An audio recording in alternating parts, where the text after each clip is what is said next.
Hello, ladies, gentlemen, and non-binary friends to the Aegis Esports EMEA Quarter Finals. My name is Rory B, and alongside me today is Jason Sation. How are you doing, Jace? Hey Rory, I'm doing fantastic. Great to see some high-level Runeterra action today. Yeah, and for all of you who are new to our playoffs format, it is a best of 5 players, as in each team selects 3 players and they battle it out in best of threes till one team has no players left standing. Then the team that does have players left standing will advance. It allows for a much more competitive format, don't you think, Jace?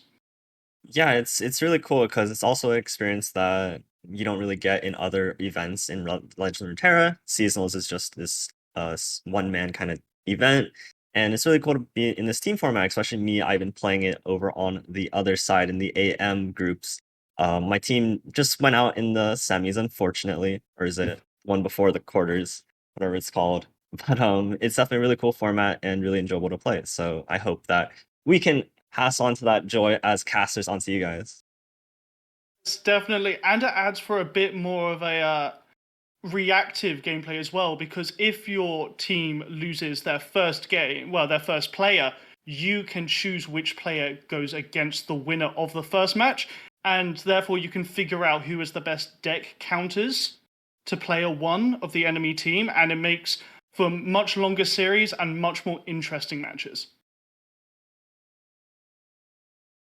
And moving on, we have a few new cards, which means we have a few more decks rising up. We still have the classic Azir, Xerath. You know it, you're bored of it. The Fizz Riven, a bit more exciting. But here we have the Diana Aphelios with that new card, the Winding Light, allowing Nightfall decks to have a bit more power and closing out strength come the later stages of the game around turn 8 to 9.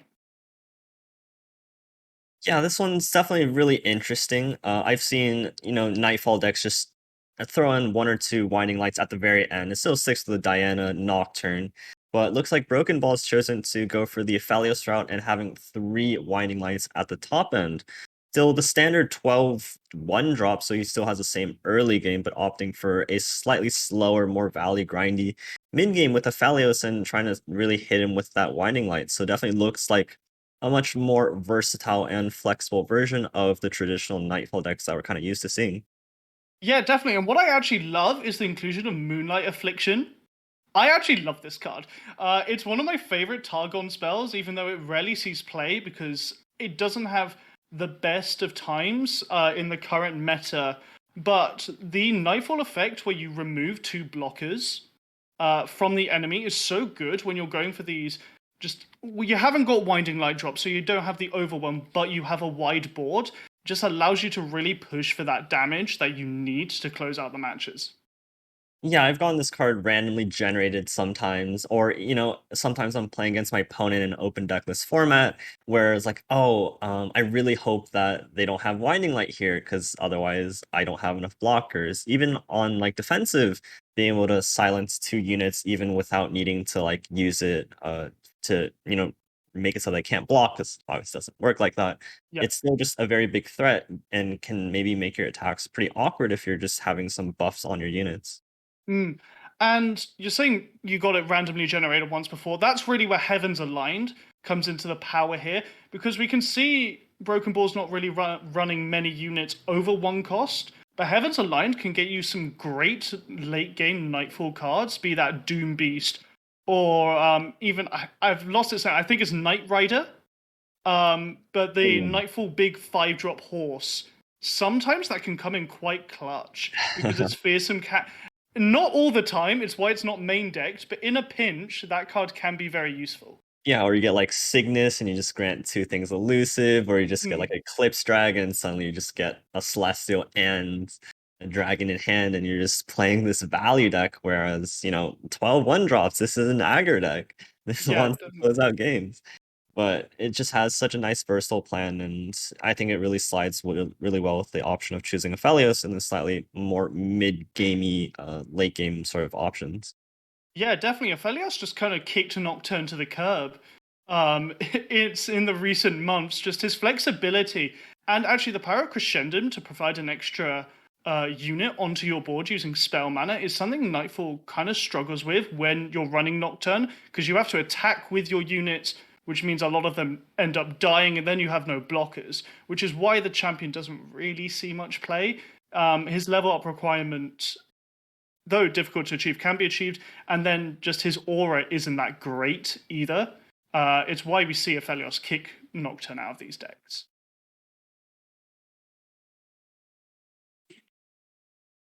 And as we move on to a thing a bit different from Diana Aphelios, utilizing two of the new cards we got in the reveal season, is Catasys's Deep Deck, utilizing both Megatusk and Undergrowth. And Undergrowth has really been the hero card of the most recent card release. Yeah, Undergrowth just really carried deep in those aggro and burn matchups where all of a sudden you just have a Mystic Shot that heals you too. The rest of the deck fairly standard. There's actually no copies of Abyssal Eye, which I find Oh, quite yeah. strange, as that's one of the best cards you can chain off of from Nautilus. There's also no Lure of the Depths, which I think to a lot of deep players find it as one of the best cards in the deck. Three copies of Maokai, which in recent metas I've seen Interesting. like one or zero copies of it. So Katas is definitely out here flexing his interesting deck building skills. Interesting to see if it pays off or not, but it's But it definitely does. not the standard deep list that I'm used to seeing. No, it's really not standard, but you can see that Catasys has changed his deck to work with the triple Maokai, because we see the inclusion of 3 salvages. I've been looking at recent deep decks. Barely any of them run 3 copies, let alone salvage as a card. Most of them run what you listed earlier, Abyssal Eye and Atrocity instead. But because of the toss 2 and the extra draw, Maokai comes a lot more lethal if he gets that level up, and he's much more likely to get that level up with these inclusions. Right. It definitely looks like Katas's lineup overall is a little bit more teched into aggro. Unfortunately, there's Hmm. no aggro from the side of REO, so it's just sort of on Maokai as a late game sort of mill. Otherwise, you don't really have as many sea monsters in the late game to kind of catch up in that when you slam Nautilus leveled up. Definitely, but we haven't thought about this, but when Maokai levels up, he gets rid of all the champions in the enemy's deck, leaves them with 4 cards. This obliterating champions is so useful when you look at Ario's lineup. Viego Shurima, Azir Zerath, Fizz Riven, all of these, I've actually just listed off only Salty Simon's decks, but my point stands, when you look at these, most of their power comes from their champions. If Ziggs Talia gets all their Ziggs and Talias obliterated, how do you win apart from a god keyword generating arsenal? That is true. The power of Maokai is very powerful when you can level him up. I'm just a little bit worried that it might be a little bit slow into some of the other Hmm. game plans that REO is bringing. So if they can not only protect Maokai but also leveling up in time before they actually lose the game, I think this deep deck might hold its ground, but it's really up to see how early they can really get to the Maokai level up. Yeah, and they haven't really gone for the Nautilus bombs either. You don't have the 7-drop create treasures in your deck, which you see quite a lot in deep decks, just because the power of those treasures is so powerful. Shipwreck Quarter is what I'm thinking of. We mentioned Abyssal Eye earlier for that elusive damage and also elusive blockers, especially with elusive units being so powerful currently. Fizz is one of the biggest utilizers. Fey Fizz is the standard. And also, even if Zed Bard was being run, that's a very popular elusive deck at the moment.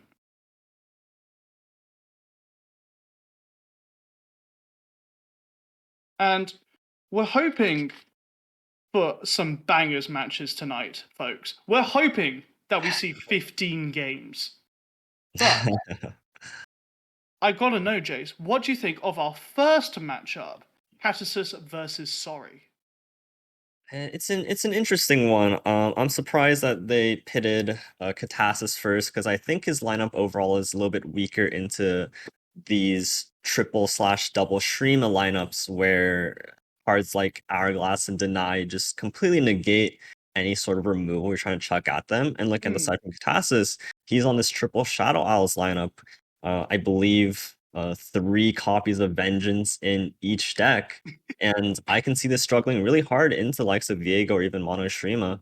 So it'll be very tough on Katasis to kind of sneak through this one. Yeah, and the Elise Katarina deck, for those who don't know, is actually a control deck. You're using Ravenbloom Conservatory and slowly leveling that up, and then going for multiple spells that just deal insane amounts of damage. Most of them are Drain Shadow Hour spells. One of them is Undergrowth, that we mentioned earlier, and then using the Katarina level to consistently push damage and get that 0 mana Blade's Edge. If you've got 1 or 2 Tibolks summoned that game, those free Blade's Edges start meaning a lot. Just a free 2 mana or 3 mana ping that can go face is kind of nuts. Yeah, it's true, and it's definitely a very interesting build to the deck. I've seen this list with cards like Kindred or Mm. Senna just provide a little bit more utility as a control card, but Katarina generating you free pings if you are able to level it up, and just gain a little bit of pressure from a unit that can pretty much always keep attacking and rallying. It is definitely very interesting. Unsure if that will come into too much play, but if they are able to level up a Katarina, maybe that's their ticket to just trying to cheese their way through their opponents and race them down. True. I want to talk a bit about Ziggs Talia, because during reveal season, Chamber of Renewal was released, which is the 3 mana landmark that when you summon a champion, destroy it and give that champion spell shield and +2/+1. I was expecting this to be jammed in every Ziggs and Talia deck under the sun, because your champions are so important and they both work really well off this landmark, yet we haven't seen it anywhere in this list. I'm under the opinion that I don't think it really slots into this Ziggs Talia deck. You already have a card like Ancient Hourglass, which almost Hmm. serves exactly the same purpose, in protecting your champions. And as a tempo deck, it's really hard to just give up your turn 3 play just to kind of do nothing when you really want to be jamming that Endless Devout on turn 3. And then if you're not playing the new landmark on turn 3, you're just not really going to fit it into your curve very easily. So I didn't really see it fitting into this, maybe more into just these all-in combo decks, but Right. inside this like more fast-paced tempo deck, I think it's definitely not worth the space. Hmm. And would you argue that the competitive meta hasn't changed too much since the patch notes and the new cards? Because we look at Sorry's lineup, it hasn't changed since last season. Yeah, it's hard. There's definitely, I think the most competitive sort of decks that have come into the meta are these Raven Bloom Noxus decks, where they get to really abuse Disintegrate as just another Hmm. form of early removal. However, the fact being is that the Shrima decks are still very powerful, the Fey decks are still very powerful. Even Pantheon, we've seen a lot of in the Oh, OM chart of things, although I think there's only one Pantheon deck out of these 6 lineups. yes. The Yeah, power only the one. power level of the old decks are still just so strong and haven't really seen many changes, whereas I think some of the new cards, Jin, relatively lackluster. There's a Yeah. Bard thrown in there, but it's really just a Noxus decks that are able to kind of come out, and even against the Shrima decks that just have a ton of Hourglasses and Deny, it's still not the greatest matchup. Definitely, and hopefully we'll see that from Broken Ball later, if he gets to play. Actually, we're hoping he doesn't get to play because that would mean it's a 3-0 win for REO. But not to be biased, but Broken Ball is running an Annie Ezreal deck, which hopefully we can get into a bit more later. But that is utilizing maybe the best champion from the expansion in Annie, and Raven Bloom is basically a champion on its own, let's face it, with its current power. Yeah, I definitely agree. Oh, it looks like we have the first ban coming in. Katasis deciding to ban the Mono Shrima from the side of That's fair. Sorry. Probably expected it was either the Yeah. Viego or the Mono Shrima. You just really can't deal with the late game aspects of them. And the Katarina Elise ban from the side of Sorry. I think this one caught me a little bit more off guard. Yeah. Um, it's just you have so many ways of dealing with vengeance and ruination doesn't really come off to me as a threat. But sorry, it just doesn't respect deep at all. Like it looks like the deep is not a competitive deck, and that's how he's gonna write it. Oh, that's a bold statement there. So you just think it's not competitive at all? No, no, no. I think Sorry thinks it's not competitive. I Oh, wanted to okay. ban Deep. I thought that was like the one that might give you the most headache if they Hmm. get there, but looks like You, s- Sorry thinks otherwise and just wants to get rid of that Katarina deck. hmm.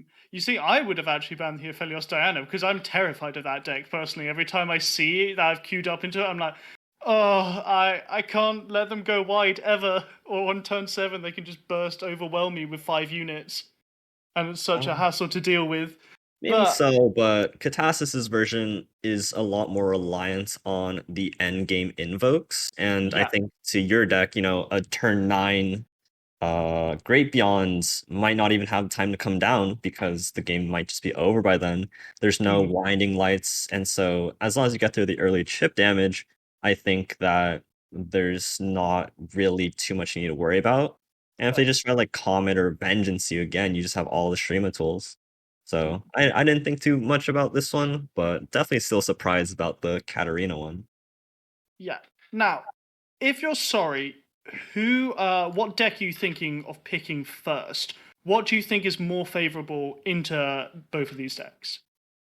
Ooh, I think both decks are fine into the Aphelios Diana deck. Yeah. I'm just, Deep is just such a I don't know how to describe it when I'm forced to be able to play into Deep because sometimes they just go deep on like turn 6 and They always have Sea Scarab. all of a sudden your sort of like mid-range game plan just falls short. But it looks like we're jumping in the first game with the Mono Viego into the Diana Aphelios. Yeah, and you point out earlier, Catasus has so many 1 mana units in his deck, and he's drawn none of them. Unfortunately, got Mountain Goat, which will provide a very good blocker. Actually, In Catasis's list is a little bit slower. It's just a Yeah. lot more invoke heavy. It was Broken Ball's list that had the 12 Oh, wonders. you're correct. My apologies. Yes, this one's actually running Celestial Trifecta, I believe. So hopefully we'll see a lot of invoke shenanigans later. Gonna trade the Spiderling into the Mountain Goat. Likely to see a Spacey Sketcher just discard that gem here. Maybe go for a bit of invoke action and get some presence on the board. But Yeah, I think after, the other consideration is to hold it for next turn, so you can hmm, Nightfall out the Aphelios, which I think right, Catasis agrees with here. If you're playing out the Sketcher now, it's a little bit yeah, hard to your get your Diana power has very time. little value. Right. And on the side of Sorry, he's kind of happy just sitting back and waiting to see a few extra cards. His hand's very heavy with threats. You see a Vieg, we see two Hydrovines, just missing out on maybe that Hourglass Oh. or that Deny to really seal the deal here. And Equinox is going to be such a headache for Sorry. The moment that Hydrovine drops, it's going to get instantly Equinox unless you can get you can draw into the stopwatch or the hourglass. Even this isn't League. Unless you can get that hourglass for your Hydrovine, it's going to be a very sad day. Yep. And real heads up play from Katasis going for the Calibrum first, knowing that if there is a challenger unit or a vulnerable unit from the side of Sorry, he is able to remove it and keep his Ophalio around for one extra turn. Hmm. Seeing the atrocity draw, not going to have too much power until much later in the game. The only drop I'd expect here is, oh, as the open attack happens, maybe another Sand Spinner comes down. Camelvoran Soldier wouldn't have much value as the mist immediately dies on turn end. So we'll see what Sorry's doing. Maybe he'll just let the turn go by and waste that mana. Is completely fine with it. Yeah. Oh, he just slams a Just Viego. slams the Viego. Whoa. Okay, that was Okay. maybe not the line I was expecting. Maybe a Um, bit arrogant from Sorry. yeah, Uh, just in. Katasis was sitting on 6 mana. Vengeance hasn't been 7 mana for a while now.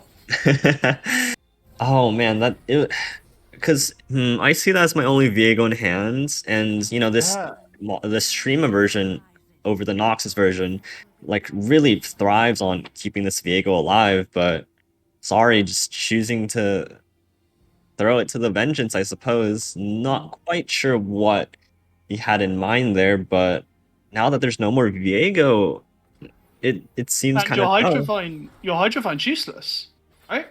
Uh, Because it gets sort immediately of. equinoxed. Right, and I think from the side of Katasis, I think it's pretty easy to see that, or at least I would make the read that I think that Sari doesn't actually have a way of protecting his Viego if he's just so willing to chuck it out there and kind of just pray that there's no vengeance to answer it. So if I'm Katasis, I'm super happy to see that because I can sort of make the read that there's no Hourglass or Deny to even try to protect it. Yeah, definitely. And now the Diana's back in hand, which is lovely for Katasis. But once you're at turn 7, Diana has very few units she can challenge her, especially when there's only, like, maybe she'll get one Nightfall activator after her to grant her the challenger. Just going to play it open now. After the Diana changes a while ago, she will gain challenger from another unit activating Nightfall, of course. But who's she going to challenge? She can't even kill Bakai Sandspinner. I think it's just a fine turn to try to pressure some tempo with this Gravitum and this Equinox. Hmm. It's not very easy for Sar to just slap a Hydron onto the board. He still chooses to do it because I think it's his best play, Oh, but definitely. also, again, he doesn't have mana. He's just never representing any sort of protection. This Equinox might go through, or this Crescendo, or this Gravitum, and Tassus has a little bit of opportunity to push some Ooh. damage, choosing instead just to Oh slow the no. game down and go for some invokes. It's another Equinox. Oh no. Oh, poor And the sorry. Traveler, more value. It's really Yeah. yeah, that This was is an interesting one. Warrior doesn't have too much value anymore because if Viego drops down, two mists have been summoned. So Viego is now a 7/6. So I yeah, Warrior can't kill him. And oh, that's a right. sad, snaky, planty thing. Oh no. And again, Hydromine probably his best play, but the second Equinox is just gonna shut that straight away. Mm. And a matchup where, I thought Viego was just gonna steamroll your opponent because you have so much protection for it. Sorry, just drew none of it and is kind of just dolling around with 2/7/6 on board. 7/6s will provide a lot of value right now, especially that Viego draw is so nice. Oh, As these, you're always going to be trading with the Hydrovines now, so you can almost guarantee they'll die next turn. yeah, the Viego draw was super clutch, but again, there's no protection and there's a vengeance in Katas's hand. I think again you still have the read that there's no hourglass. So seeing this Viego coming down, I'm just shooting another vengeance at it, and he picks up a comet. There's no way for this Viego to stick ever, and I it, think on Viego draw, you still play Comet into him oh yeah, because for you sure. value the fast speed so much more. Yeah, But we're seeing one more invoke. And oh, are they going wide? Are they going for elusive? They're going for elusive. Tassus realizes that doesn't care about quicksand. That's not a card, right? Just gonna yeah, jam it in. It's really good at trading as well. As just it doesn't die the first time round, which is always lovely. yeah. And I really, Diana is sorry, go definitely ahead. falling here. Sorry, Diana is definitely falling Oh yeah. here, but I don't know if killing her actually does much towards your Rincon. It's nice, but oh no, the Crescent Strike could mean just a massive wide swing for Katasis next turn. I really like the pace that Katas is going at, realizing that the only big threat is if Viego sticks to the board. So just Hmm. making sure that you hold up 6 mana every time, it really makes it hard for the opponent to develop through it, especially knowing that both players pretty much know that there's no protection for this Viego. And so just ensuring that you have the chump blockers you need just so that you're able to block down these silence Hydrovines is enough, and then eventually just gonna slowly develop your big celestial threats and just pressure opponent out of the game. Yeah, definitely. And Sorry's in a tricky situation because there's two quicksands, which is really good at protecting Viego, except for into the very spell heavy hand that Katasis has. There's no real way of surviving. By the way, I mentioned Crescent Strike would be good earlier. Actually, went for the little doggy, so just valuing that cantrick a little bit more. as finally another unit for Sorry to block a big swing. We might see the Rhino come down. No, we're actually just seeing a Mountain Goat developed. Yeah, and it looks like we just progressed to a little game of chicken here. Just whoever wants to pull the trigger first. If Katasis plays the Immortal Fire, then Sorry gets his window of opportunity to play out the Viego. Although I don't know if it has the biggest impact, but maybe that gives him the moment to draw into the protection tool he needs, and then his Viego gets a stick. But it's gonna be comes down to who wants to pull the trigger first, and Katasis happy to just sit back and wait. And we've seen just the power of Celestial Trifecta this game, right? Generating two big threats for Katasis is so nice just to have in hand because Sorry has to predict. It's really hard to count how many times Katasis has invoked this game. I think it's 7 or 8. And keeping track of that randomness is really punishing. Yeah, and this Pale Cascade draw might begin to tempt Katasis into developing, because he can now develop the Destroyer. The Pale Cascade makes it so that it doesn't die to the Hydrovines, and it still leaves him mana up to deal with the Viego if he needs to. Definitely. And if the Destroyer drops, I wonder if Sorry just has to develop either the Viego drops or Sorry just wants to deal instantly with it and Vile Feast. Oh no, you can't even. You actually have time to Vile Feast into Quicksand yet. But no, the Viego drops, kind of bluffing that Viego has a protection spell that he can use. Yeah, interesting spot, but he just It's pulls the rough. trigger with the Falling Comet. It's gonna go through. Maybe you want to just glimpse the draw cards now. You can, from the side of Sorry, just play out another Viego this turn by using the Rite of Calling to pull your third and last Viego from your deck if Katasis holds his mana here. So it'd be interesting to see. But Katasis has been playing so patiently. I think he's pretty happy to just sit back for one extra turn. Oh yeah, and remember, Sorry still has no defensive, so even if you play your third Viego, there's the Vengeance for Katasis. So once you lose your third Viego and you only have one Hydrovine left in your deck, this is a There's Legion Deserter. Once Viego and Hydrovine are gone, what is your win con?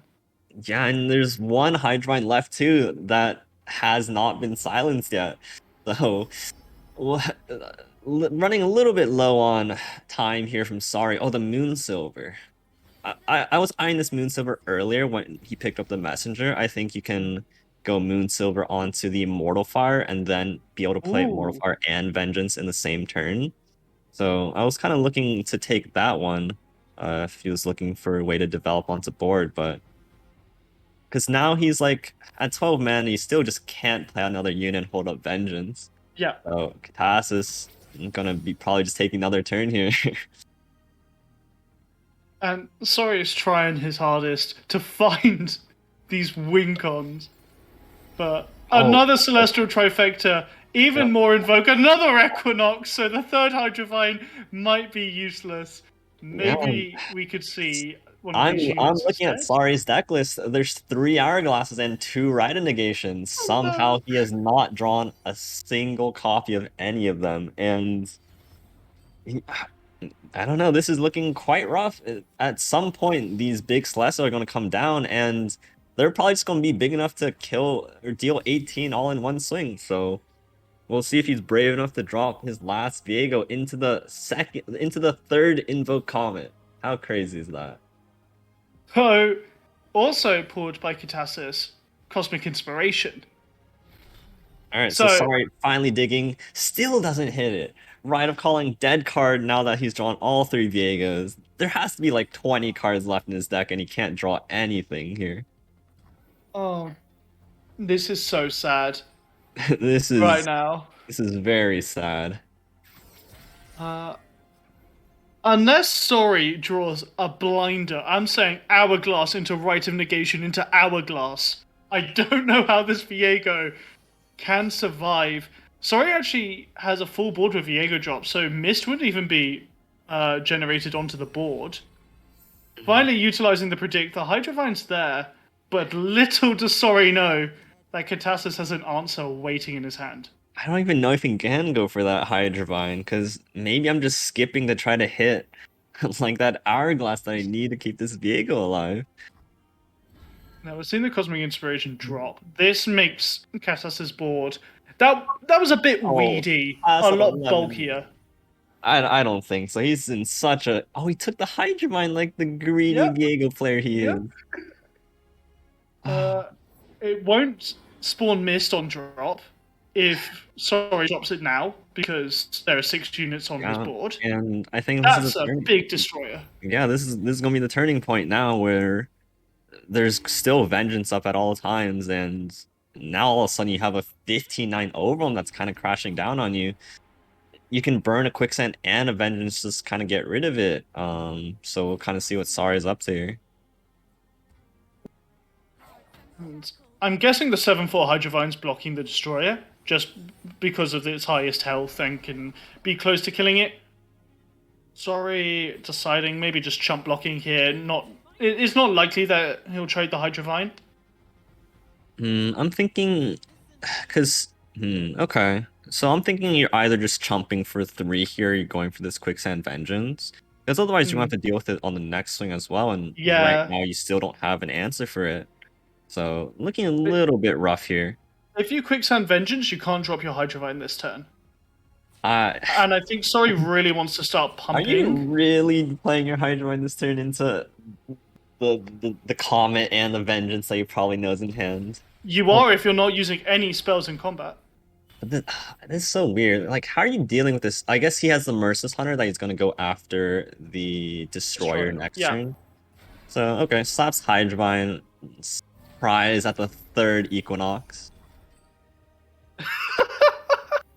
This is this is what like makes Viego players wake up in their bed just sweating after a nightmare. This It's is just that goat staring at them this is a as it silences cruel, you. cruel torture that Sari is needing to put himself through. Pale Cascade, just to draw a card. Why not? This is painful. All 3 Hydrovines have been silenced. 2 Viegos have just been obliterated. There's finally the Ride negation, but you can just play out 2 removal cells in the same turn, and you still don't have enough protection for the Viego here. So I don't And know. This Viego's just never sticking. next turn, Katasis has summoned 4 units for 8 mana, which means Cosmic Inspiration's units and just free hitting face. Sorry, only has No. 7 health left. Only Oh, 2 of them need to it's the hit. Viego here. He's like, yup, I drew the deny. This is my opportunity. But Oh Katasmas has no. been sitting very patiently. You could even vengeance the Chronomancer if you felt like it at this point. It's just. Now the question is, if you write a negation the Chronomancer, yes, do you vengeance it to get rid of 2 blockers? Yeah, you could. Oh It man. works. Yeah, but. let- There's no 1 mana defensive tool. The state of this game has just. I I don't really agree with that actually. It's the same. It's the same thing. It still dies. Oh yeah, true. I forgot writing negation You could swimming through. just do it to Yeah, like yeah. My showboat bad. a little bit if you really wanted to, but. Because now there's no more Viego, there's no more threat holding Katasis back from developing. And then that means that this Immortal Fire is coming down. And this is quickly going to spell. Yeah, Oh, instant surrender. okay. That is going to spell the end of the game. And Realizing that the 3 quicksands buys you 3 turns, but without mm, any more threats in the deck, there's really no hope to turn that game around. And quite the dominating kind of game where I didn't really expect that, but it's kind of what happens when the Viego deck doesn't draw the tools they need to protect their units. the thing is, initially, Sorry's hand looked great. Double Hydrovine into an Invoke deck is typically pretty good. Unless triple silence, shut up to your Hydrovines comes through. Jamming it in again. Sorry really wants a win with this Viego. Thinks it is the stronger deck. Now we'll finally see Oh, if this triple Maokai lineup can do anything. For all we know, Sorry, just there's no silences in deep. So Sorry's already winning on that front. But Camelvoran Soldier into double Viego into Hydrovine is such an insane hand to start out with into a mid-gamey, late-gamey deck.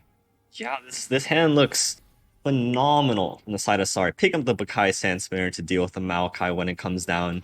You have two Viegos, you have the Hydrovine, you have the Camelvoran Soldier. Again, all that's missing maybe is just an Hourglass on top. But in this matchup, there's a little bit less that you need to deal with. Just the three Vengeances, although just is probably not the correct word, but there's no more comets that you really have to worry about. There's no challengers that can really deal with Viego one-on-one. Maybe there's like a skewered Nautilus, but that's on turn 7. Yeah.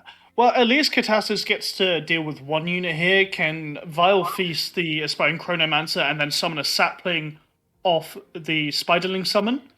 But you are utilizing all your spell mana, basically, for this play. It does push Maokai 2 points closer to his level up. 3 points closer to his level up, because the sapling's dying, though. Which could be very favorable in a triple Maokai deck. And that's a 0 attack Maokai. He is literally just a tree now. Katasis's patience, however, has paid off, so now he's able to deal with this Bakai Sand Spinner, and now Sorry has to develop another unit if he actually even wants to be able to kill Maokai next turn, which he could with the Waking Sands. But if he gets a little bit greedy and wants to send his Viego rushing in at this Maokai, a top deck Vengeance We saw might. last game. We saw last game. We know Sorry is okay Has with he, just jamming the has he Viego on learned? 5. Has he learned? Or Sorry is really thinking this through. Yeah, The because safer play would definitely be the Waking Sands. The only answer to that is Jewel Hunters into Bone Skewer. No, but the Oh no, okay, Undergrowth. Undergrowth, The Undergrowth. Undergrowth. Shadow Owl's gaining a Mystic Shot for no reason in this meta. And it He- drains. oh no, and he, oh my Again? god. Balls of this man are just Oh, unrivaled, and at least this time he's gonna get rewarded. Unless a 1 mana short from the Jaw Hunter Bone Spear Vile Feast play to shut it down, but yeah, he's just 1 mana short, unfortunately. just If this you. Viego died to a Jaw Hunter Bone Spear Vile Feast, I think I would have just thrown the computer out the window. Uh, well, Viego is in a tricky spot here because he will get challenged by the Jewel Hunters. Has Vile Feast actually to answer that, so he's in a pretty good spot. Because I don't know if at this point you really want to Bone Skewer the Viego. Yeah, Yeah, it's a little at bit least no risky. units die to Right. summon a mist, unless you just play Waking Sands here to generate mist at the beginning of next turn for Viego. Yeah.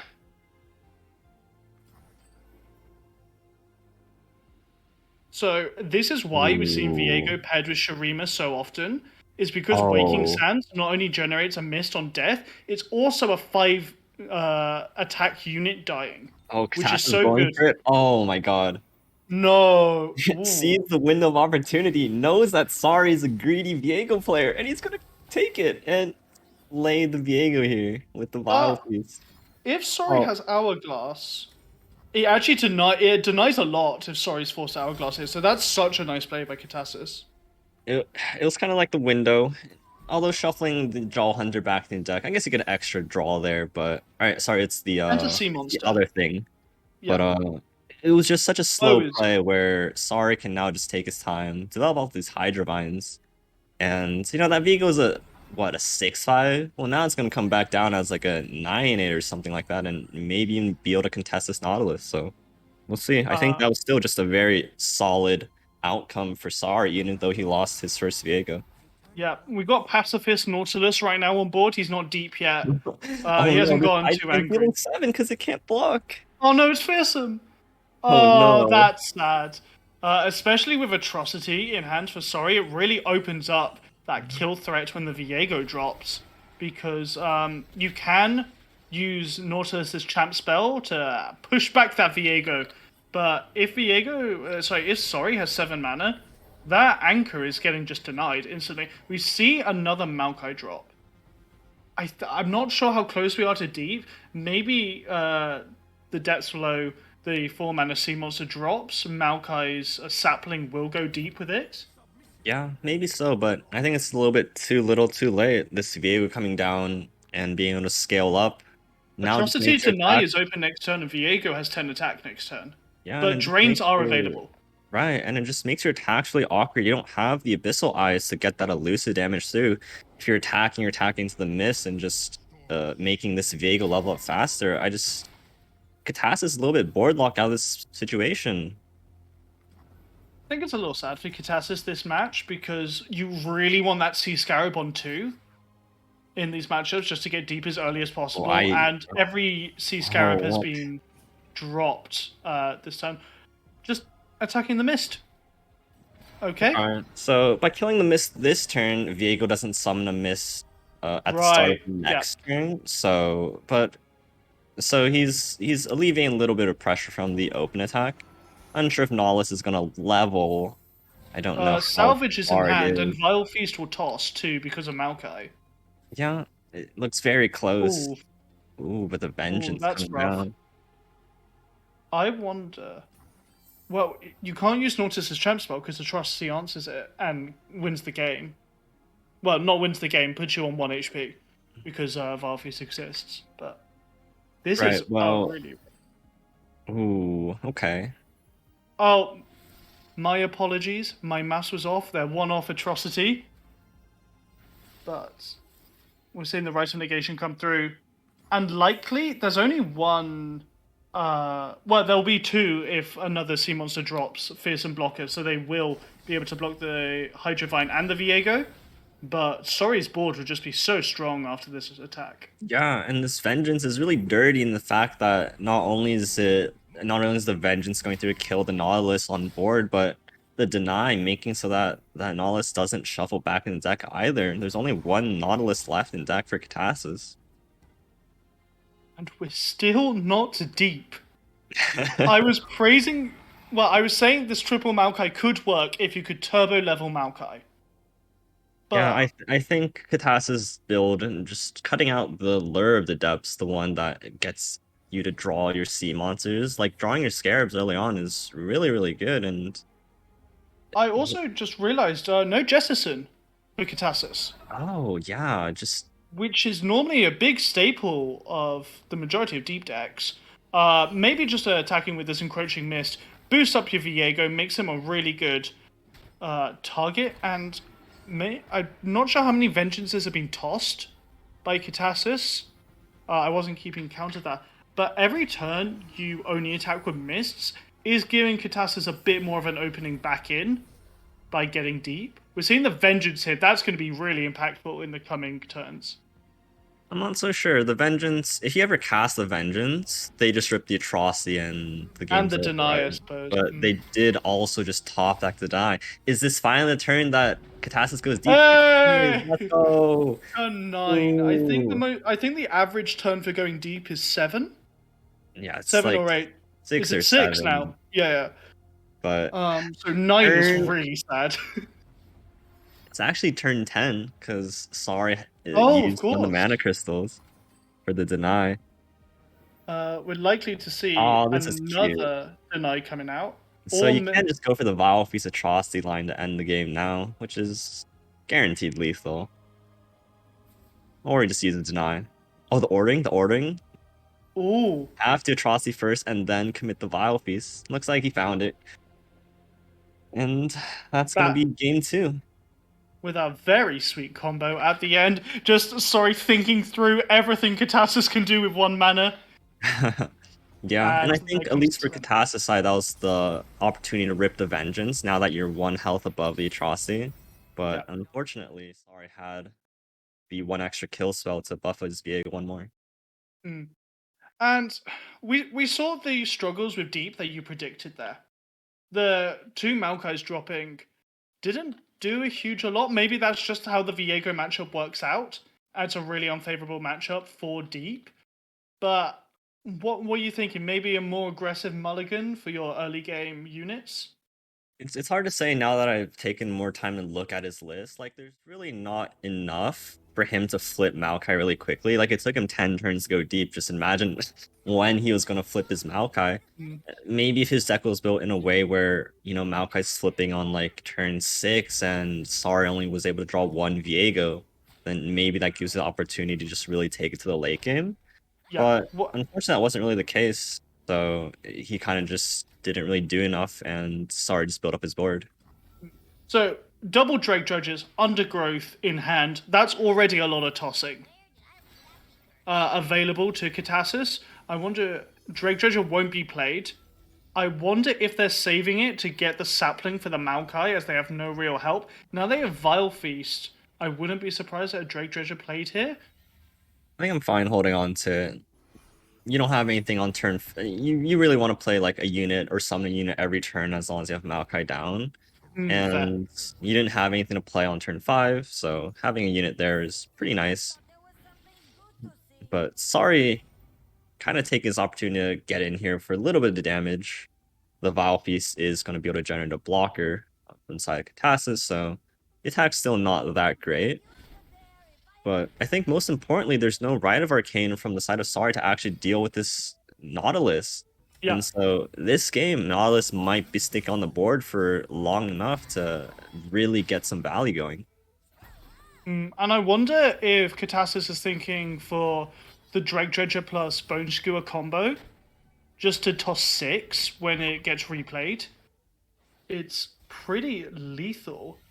It's likely Katassus will just block this Desert Naturalist because there's no real 2 mana damage from Sorry, unless it's double Pokestick. So I think you're. Oh wait, actually, Absolver plus Pokestick is available. I wonder if Katassus is thinking about blocking here at all, Ooh. or just going for the spell. That's a little risky, I think. I think it's fine. It's hard to commit like an Absolver there when you're not really getting that much value out of it. Mm. And that's not really something you're going to waste a deny on either. But from the side of Sari, his hand is not looking the greatest. These two Talias don't really have a landmark to copy, and this Devout draw on turn 5 is a little bit too slow. I think Passus has a lot of breathing room, especially with a Nautilus, or sorry, a Maokai on board just continually tossing every single turn. Yeah, and you know that you just don't block Endless Devour here, because if you make that landmark, Talia can instantly copy it. Right. Which is a bit hard for Sorry to do. That Herald of the Magus is not a great draw when they've only No. destroyed 2 landmarks this game. And oh my god, the challenges are coming through. We might actually see Maokai do something, especially with the Sea Scarab. What's this? Deep Turn 6 on deep 6! without This is Sea the Scarab? dream. Now we're gaming. Unfortunately, sorry, this isn't the hand you're looking for, and I don't really know how he's gonna really get through. Like, this Nautilus is gonna come down this turn, and all of a sudden, you can stun it for a turn with the landmine, but you're not really getting through too well here. And the more you develop, you just give Katassus one extra action to just play out a big sea monster, and our units are looking kind of small here. I think that Drake Dredger plus Sapling actually levels Maokai. I'm pretty Oh, sure wow. that animation means he's at 20. So that will be 3 plus 2, that's 25, obviously Maokai. Then levels. What's nice here is the Talia in hand means you can put it back in the deck. Which means you can keep buying yourself a turn of just drawing Italia when it gets close to it. The Nautilus, big boy, not as scared to attack now with the 13-13. I wonder what he's going to develop here. Megatusk doesn't have a ton of value, but it is a big hitter. Sea Scarab will make you toss a unit. That's a lot of minefields. A lot of minefields, no real way to destroying them. This deck really capitalized on the ability to just really turn the table by stunning maybe 3-4 units at a time, but now all of a sudden, Talia does have the Absolver to push damage through, but if you do commit the Absolver, there is the Bone Skewer to answer. Ooh. So it's very hard to really pull the trigger here, otherwise So, just dealing 4 damage. so I think Katassus is blocking with the 3-2 here because Maokai needs 2 more units to die to level. Oh, and I guess the Sea Scarab is also tossing, too. Yeah, and that as well. And if No. this is the last eight cards for Sorry, I don't think he has enough to get through. And going for this, you don't even have to skewer here. You're kind of just chilling. But Yeah. I still suspect the skewer. You can skewer the Nautilus if you really want to. That would be a big investment Well, for the rest of your hand Atalia. is free, and also kind of crucially, if you kill this Talia, he can't shuffle the other Talia back into his deck. That is true. Talia also can't copy a landmark if you kill her there, because the board would have been filled by all these landmines. But as we're seeing the Megatus drop, I think Katasis just swings to the fences this turn. Oh, And there's and the Maokai Maokai. level. Oh, and sorry, I'm sorry, but this is looking a bit dire for you. Yeah, there was just no Rite of Arcane. Like, Maokai just gotta sit on the board, chilling, tossing away, and without any fear of dying, it just really carried away with the game. Now that Sari has 4 cards left in the deck, one of them's a Explosive Minefield. I don't really think that's Another doing one! you much here. Yeah, not surprised at the open attack here by Katasis. You You can can just drag out pull. the Fearsome blockers. Yep, I think this is I think that's lethal. 13, 18, 20. That's Xaxes. No card from Sari to deal with it. And looks like this deep is gonna slide through. And there we go. That's the power of the triple Maokai lineup. How could we ever doubt it? Um, just that consistency. You can see the power when you actually get to play Maokai on 4 into Zigzalia. Unfortunately, Rise of the Arcane was never pulled, which would have really changed the way the game was played out. It meant you could have had another unit on the board. You destroy a landmark as well. But well played to Katasis. 2-1 in the series. And that's a win for the Suscats. I was I feel bad for Sorry. The first game, his Viego just never found the protection. In the third game, he never found a way to deal with the opponent's Maokai. He just really couldn't catch a break in any of the sets, and I think if he drew into like an Hourglass in the first game or a Rive Arcane in the third, I think those are completely different stories. But that's just that's just how the cookie crumbles sometimes, and Yep. that's kind of card games for you. But you're saying he could have drawn into these defensive spells. He could have drawn into the Rite of Arcane in the third game. Do you not mulligan for these specifically? Because you know your opponent's going hard on the Maokai. So you want to kill him as soon as possible. Yeah, I If you think can people force a Bone Skewer out, it also delays going deep so much if you have to use it on the Maokai right. himself. Yeah, I didn't really get to see the mulligans, but just having a way to secure the kill on Maokai, I think is super important. And as we saw in that game, he just was able to run away. And I think this is a pretty big win for Katasis and the side of the Deep South Cats, because I thought that was going to be I thought Katasis' lineup was doomed coming in, but looks like he was able to secure that 2-1 win. Well, it just proves that sometimes off meta beats the standard variations that we see. Uh, Thank Christ, no thralls in these lineups. Otherwise, Right. I would have had And a lot to say about play rates and the meta and bored everyone to death with them. But so now, Katasis is staying on. We've got Salty Simon and Broken Ball. Salty Simon has a very similar lineup as Sorry, and Broken Ball has a lot left field. I'm seeing a Bard, Poppy Galio, and Annie Ezreal, a Diana Aphelios. Do you think you beat Katasis by going meta, Sundisk, Viego Shurima, or do you beat him by going comfort and off meta? I think they're sending Salty Simon back in. When I saw the initial lineups, I saw Broken Ball's list, and I was like, I think that's the list Katas is getting through on, because this Annie Ezreal list just really crumbles into a lot of the low SI control decks. So Mhm. I expect them to just send Salty Simon back in. I'm curious to see if they will ban Deep this time, if they have learned, or if they still am too scared of this catalog Tibbers deck. So it'll be interesting to see, but that's just my prediction. And our predictions will soon be proven. We're going to throw over to a break, but before I do, I want to thank the amazing people at Runeterra AR for sponsoring this tournament. You're lovely chaps. Keep doing what you're doing. You're amazing. I love your deck lists. But we're going to take a short break, and when we get back, we will see Katasis versus whatever REO chooses to throw at him. Don't go anywhere.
And welcome back to the Aegis Esports EMEA matches.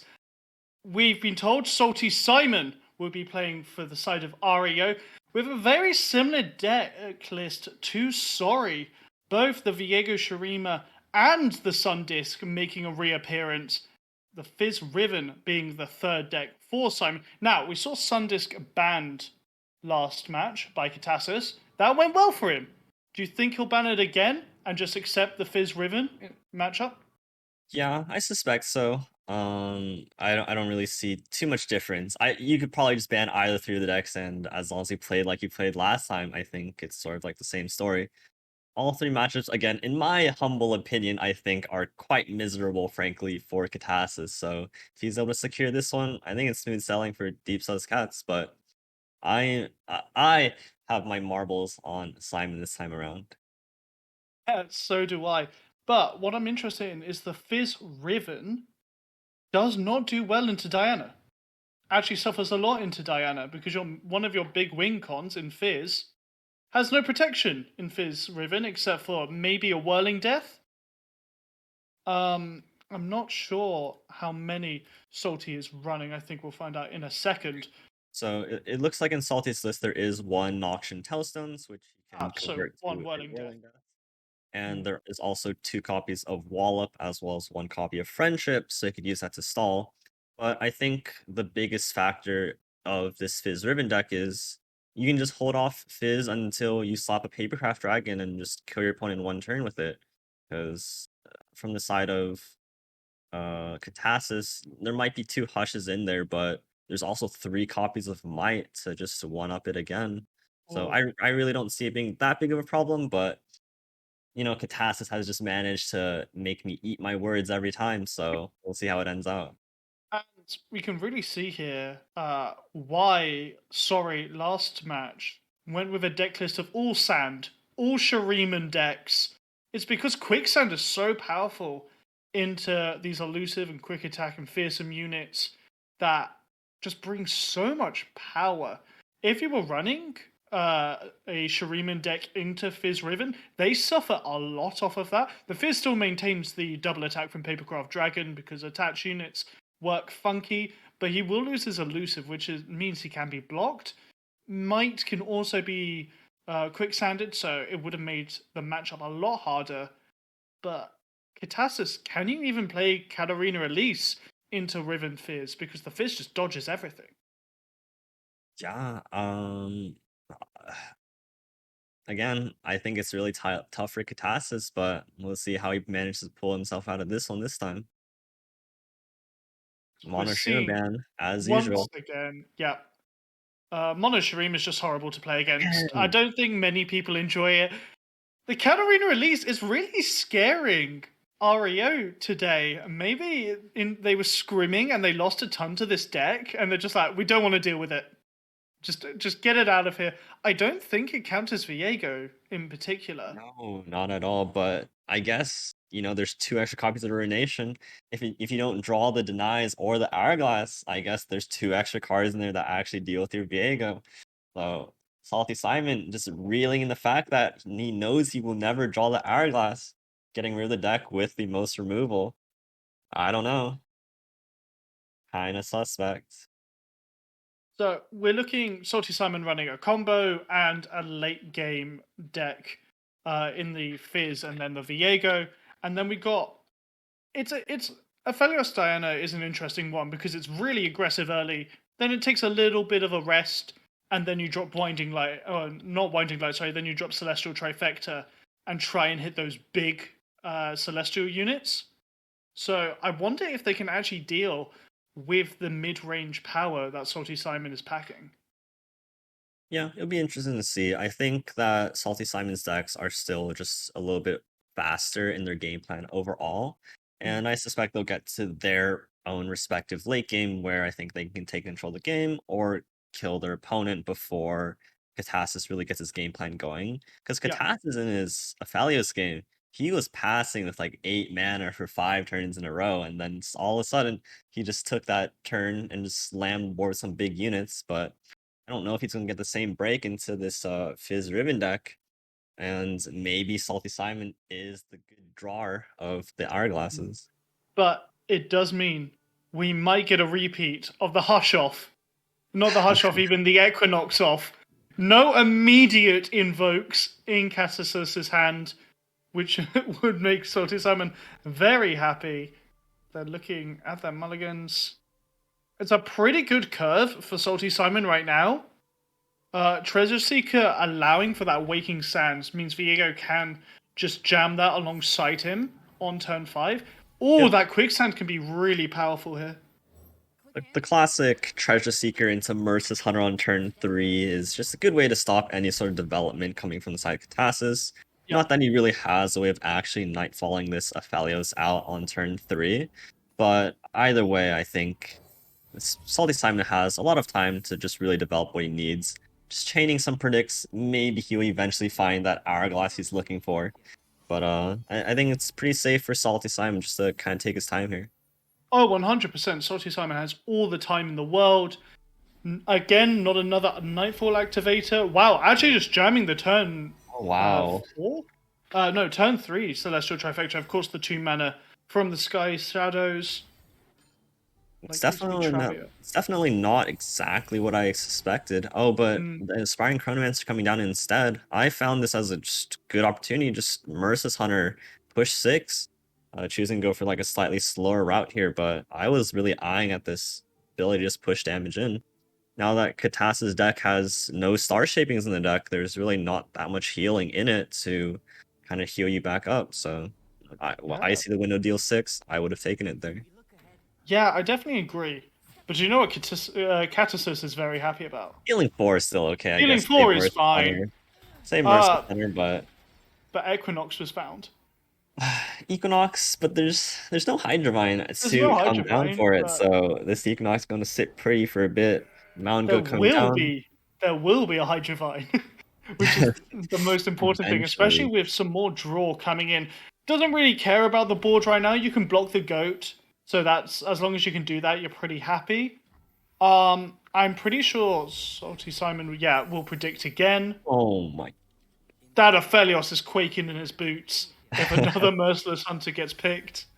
3 Chronomancers and a Glimpse Beyond, but he skips into the Hourglass. I think Wow. he was really digging for it because I was starting to get worried. He predicted 3 times, drew like 5 cards, and didn't see a single card of Hourglass or Ride Negation, but managed to hit it off the skip here. So if I was Salty Simon, I'd be pretty happy right now, but still just not the moment to play Viego quite yet. Yeah. Now, Katasis has a big decision to make. Whether you drop your Aphelios here. You're going for the moon weapons, but it does mean the Merciless Hunter can calm down and instantly challenge him. What?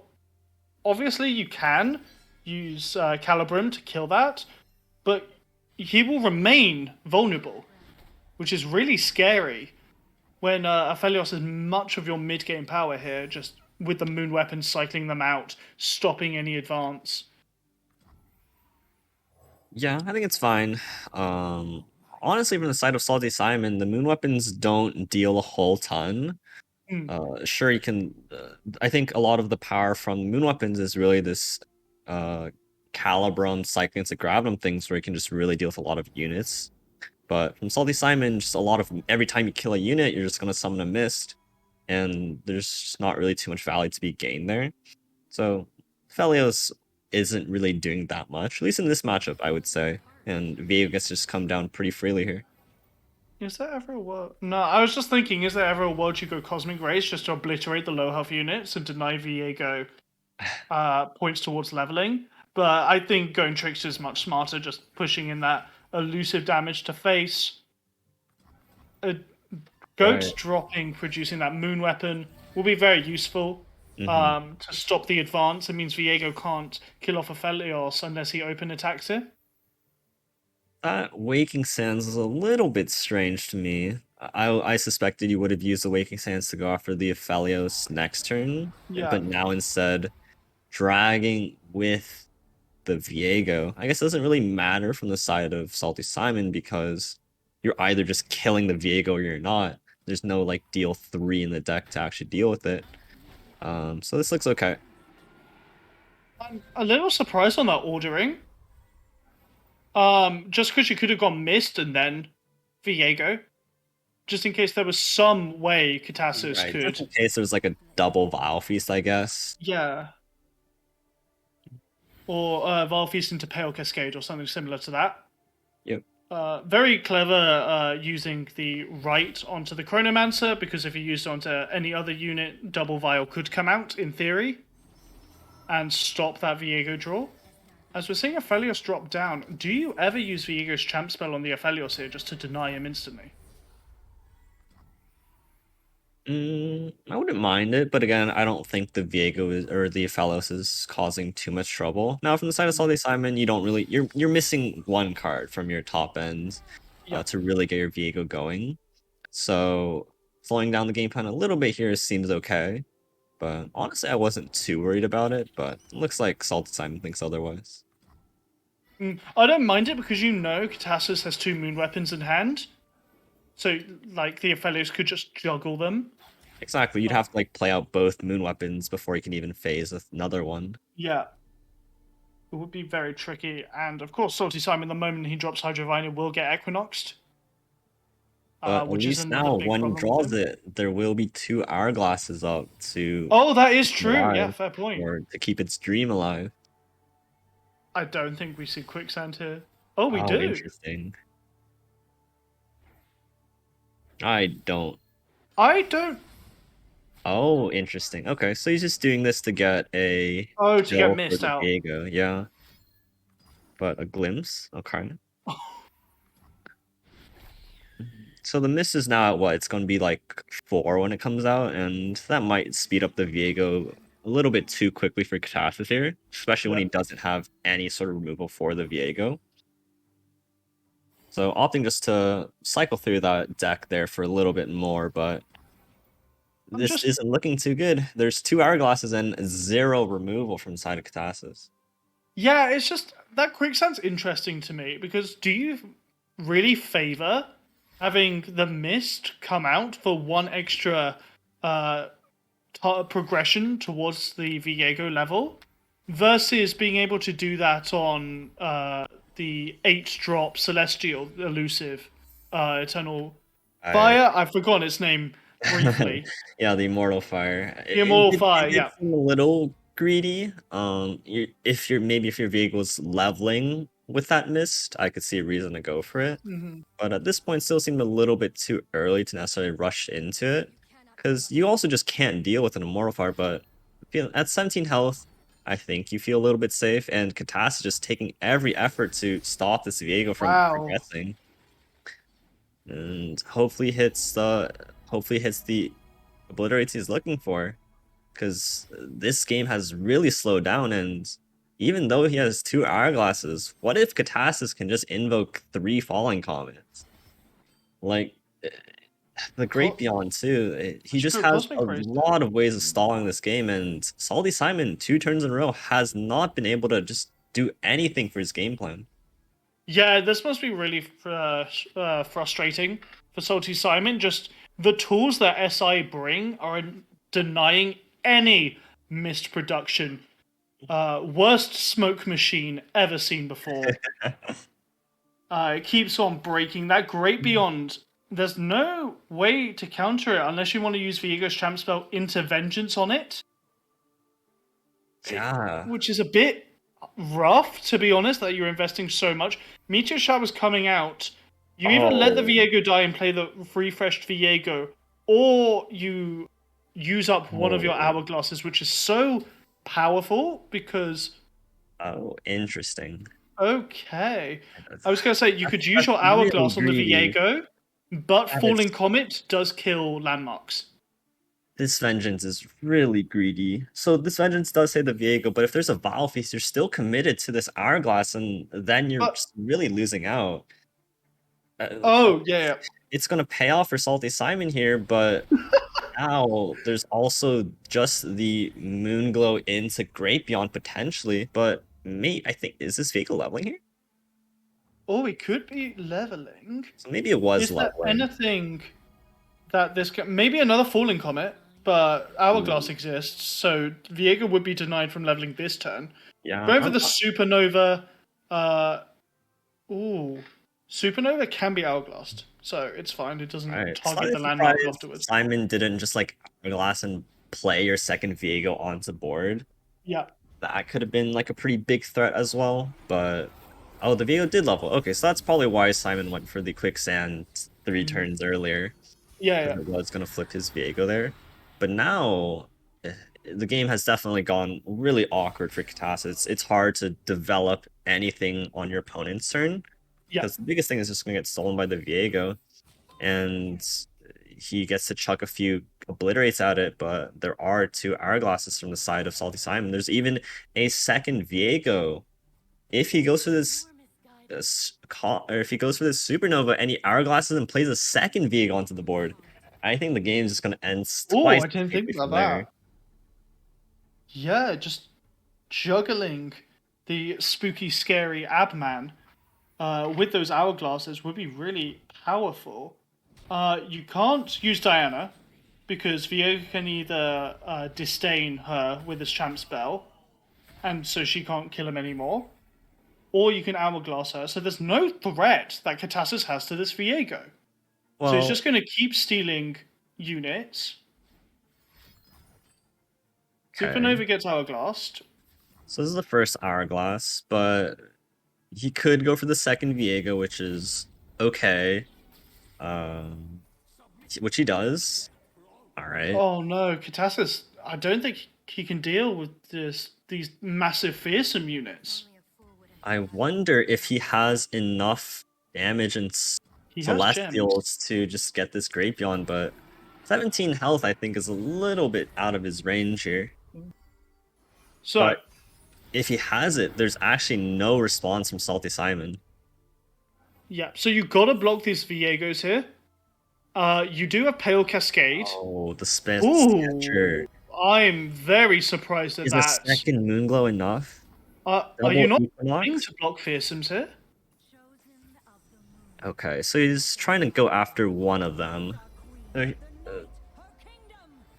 What's really interesting about the Hourglass Viego mechanic is that when Viego comes out the Hourglass, he doesn't get his round start. So Yeah, with the Pale Cascade, you do have a Fearsome blocker, Doom Beast Fearsome blocker. So this Viego gets stalled out for one more turn. I think Katasis is just really trying to go for this, get does enough Celestials and try to get this moon or this Great Beyond through, but doesn't on the Diana attack? Do you not just vengeance her? oh, we do have the Vengeance. I didn't even see the Vengeance Bastion's yet. not being run by Yeah, Katassus. the Vengeance coming out. Ooh, and right now there are no Fearsome blockers. Yeah, you won't. Gem is focus speed, so you can't use that at the beginning of next turn. If you use it this Yeah, turn, you it's gonna need get nicked. you need 4 Fearsome blockers on board right now, and Oh I dear. don't think Katasis has the the cards to actually do it. Glimspiron coming out can be Vile Feasted. So are we Ooh, seeing a Pale Cascade here to yeah. guarantee the draw? Yeah. So if you hit a Vengeance here, I think you're still dying on board, but there, of course, there is a deny to kind Yeah. of stop that. So this just look like checkmate for Salty Simon here. Oh, the Celestial Wonder, but the oh Oh, man, but the deny. that's rough. Right, because he Unless had we to use see the one more. the Okay, Pale that's. Cascade. The Hush Pale Cascade that actually saves him, I think. Yeah, the Are Hush you Pale really going Cascade for is this enough. line? I suppose you Oh, have no more ooh. units if you don't go for this line. Oh man, this was a little bit greedy. I think you could have survived the Hush Pale Cascade. I don't know how Yeah. far away this Great Beyond was, but I'd imagine it has to be pretty close to this 16 mark. Definitely a little bit of room there, and taking the slightly greedier line Yeah, especially if isn't you really played going to pay off. Spacey Sketcher Yeah, with you your have the Moonblade, available you have the mana. Equinox. That's 2, that's 3. There had to be enough there, I think. Well, very well played by Salty Simon. Either way, keeping that Viego alive. Didn't even draw Hydrovine and still managed to get a very big, scary man. So really impressive, to be honest, and really well played through that. We just saw the power of why Shurima is run with Viego, and really it's the Merciless Hunter. More than anything. I know the defensive tools are great, but that Aphelios did not survive on board. For two Aphelioses died one turn after the other. Yeah. So for the second, the Riven Ooh, Fizz switch into up. the deep. Oh, and Salty Simon has both champions in hand. And the And Papercraft. Might and Papercraft is the God Draw. That is pretty good. That's I think And that's just from the the side of best draw Catastas, you could hope for. there's just really nothing he can do about it. His only hope is to beat up Salty Simon with a deep deck before this Fizz Papercraft can really get online. Gleaming Lantern maybe gets out the curve slightly faster. Yeah, and as a 4/4, it'll be able to block the Dead Bloom Wanderer and still live, force extra removal onto Oh, it.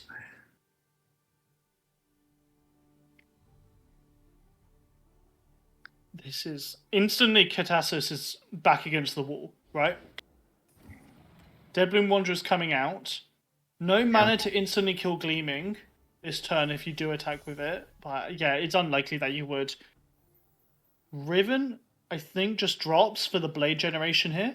Yep, I would agree here. Oh, he's going Oh, for Fizz, actually. Fizz. Oh, because Papercraft Dragon's Interesting. discounted. This is a little bit greedy because, or at least Yeah. I perceive this to be a little bit greedy.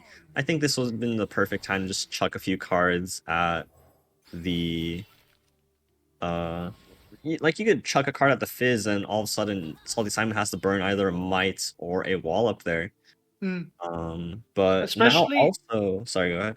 so I was just gonna say, especially if you're gonna bait that you're gonna chuck another spell at the Fizz afterwards, you could also go for that line instead of playing the Maokai. So you Yeah, could fake that and you had Vile Feast or something as well. right, and the ribbon on its attack token means, or at least not playing it there means you're losing out on one extra spell that Yeah. maybe you need to activate your Fizz. But with two Mites, I think that's not really the issue. Two Wall-ups, you're not afraid of like a Jaw Hunter coming down Mm. either. So now that this Fizz has dodged that initial moment where I think it was slightly vulnerable, This is lethal for Salty Simon if you play Yordle and sorry, the one drop Yordle and go for Tiny Spear. You get the Fizz up to 5, and then with Might, that's an 8/8 elusive. That's double attacking. yep. Yes, the Fizz gets dragged, but we don't really care. You can Yeah. dodge the incoming spells next turn, because Katasis only has 2. Vengeance is a massive investment anyway. Ooh. I quite like this. Just staying out of the low damage spells that Katasis has in Yeah. his deck. Especially Really because you've nice. seen two bone skewers being tossed, I think from the Mm. side of Salty Simon, that's just a sigh of relief, knowing that all three bone skewers being tossed, the Ooh. only interaction now is Vengeance or two spells on stack, and if you're in Salty Simon's position, you pretty much only need one spell now to just fizzle that stack. And he took the shield a little bit surprisingly based on his Oh. plays, but it's Yeah, poker I'm actually face. really surprised at that. That was lethal because Abyssal Eye isn't being Well, run I by guess you just Katasis. double might now, and then you're perfectly safe. I suppose, yeah, yeah. Because in order for Catastus to deal with this, they need to put two spells on stack or the Vengeance. And when that happens, you can they'll have no more responses of dealing with this Fizz. Yeah. So as Salty Simon, I'm counting up my Oh, mana. I'm just counting up my jamming. opponent's cards. Yeah, turn 6. Turn 6 lethal with the Fizz Papercraft combo. And that I think was just a perfect draw, right? Yeah. So obviously, someone got everything you could ever want. Does the And Fizz level honestly, here? I think Yeah. the Fizz on your attack token made sense because it's a Hmm. little bit hard to develop Fizz going into your opponent's attack turn because they have the Maokai. Sure. Yeah. Yeah. So I I do just agree thought there, but hmm, that maybe I hand was underestimated the double nuts. might. I think that was a possibility. I really think I underestimated the double might. I thought you were going to need the Riven for the blades, for the overwhelm, and for the +2 blade. But wow, That was some of the fastest tempo I've ever seen on Fizz Riven, Mhm. Right, and it and just shows when the stars align, it's beautiful. yeah, I think from the Salty Science perspective, once you saw the third bone sphere getting tossed, it just really narrowed the kind of removal options that they could really chuck in. Because if they Yeah. could Vengeance and Bone Spear in the same turn, all of a sudden you can't make that same play.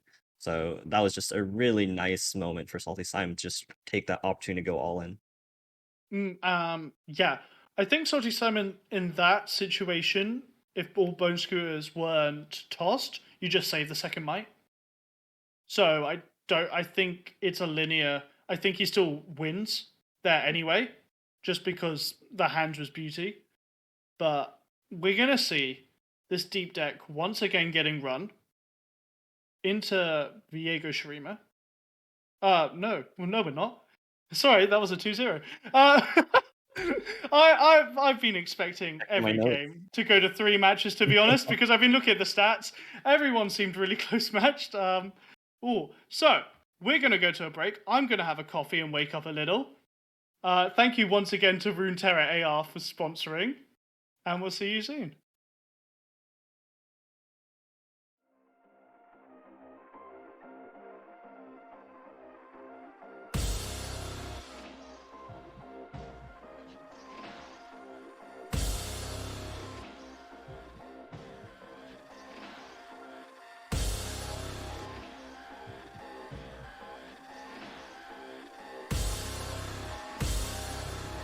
Is that all you've got to say?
Welcome back to Aegis Esports. We've seen the 3-0 streak broken finally as Salty was able to take down Catasus in a 2-0.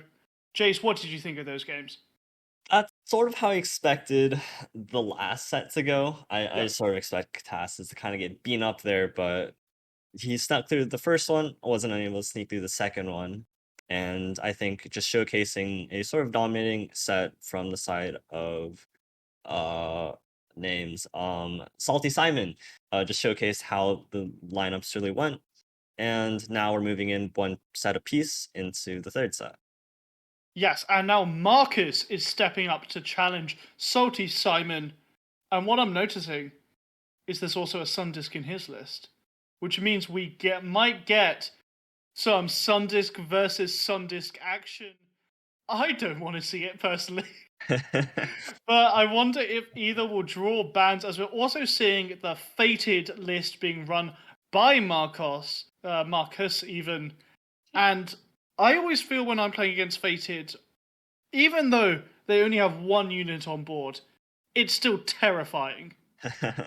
Yeah, that's really how the Yumi Pantheon deck plays out. Although I suspect that one side might have Monoshima up and the other side might not. So we Oh, might you. not get this mirror going. Because on the side of Salty Simon, yeah, the Pantheon ban, as I Hmm, was okay, I jumped straight forward, but the Fey deck as well as the Monoshima deck has a slightly weaker matchup into the Pantheon deck. yeah. Now, from his Viego perspective, 3 Vengeances, 3 Quicksand, I think he was, comfortable with that one. But unfortunately, the two decks from the other two decks from Salty Simons, a little bit weaker into the Pantheon. And it looks like from Marcus's side, he's ready to be playing into the Monoshima. So the 3 decks, I guess there's a mirror in there as well. But generally speaking, he has a relatively good Yeah. matchup into the Monoshima, instead opting to ban the Riven Fizz deck. And what's interesting is Monoshirima does actually win out on the Viego matchup purely Yeah. because once Zerath hits level 3, all units don't die anymore. They get obliterated. So Viego can't produce his Mist, which really hurts his game plan if you don't have a Hydrovine on board at least. Right. I'm just interested on the Ziggs Talia into Sundisk matchup because sure you run Desert Naturalist, but Soothsayer and Denies exist. Well, Rite of Negation, Shuriman and Deny Right. exist. I do you just ignore the Sundisk and just play to your strengths and just say it's inevitable that they will eventually rise the Sun Disc. Yeah, exactly. I think that the Talia Ziggs version, or at least the Talia Ziggs deck, is a little bit more tempo oriented, so they can just get on board a lot faster. And if you're forcing your opponent into a position where they have to deny your Desert Naturalist, that's also just a lot of tempo gained from Sure. your side. So eventually, your deck is just a little bit faster than what it wants to be doing. Talia and Ziggs level up faster, they get apply their pressure a little bit quicker. And so generally speaking, I think by matchup tables, the Talia Ziggs does perform into the Mono Shrima deck. However, I think the Talia Ziggs will struggle a little bit more into the Viego. Oh, definitely. So that matchup, we'll have to see how Marcus is able to pilot his way out of it. Yeah, because normally if you're dropping the Hexmine field, you're stunning the Viego, but your Viego is fine just sitting back and chilling and just producing more and more encroaching mists till he gets to the massive bomb state where you can't deal with him anymore. Yeah. What was I saying about not seeing a Mono Shrima mirror? I don't quite remember. I'm gonna act like I didn't say that.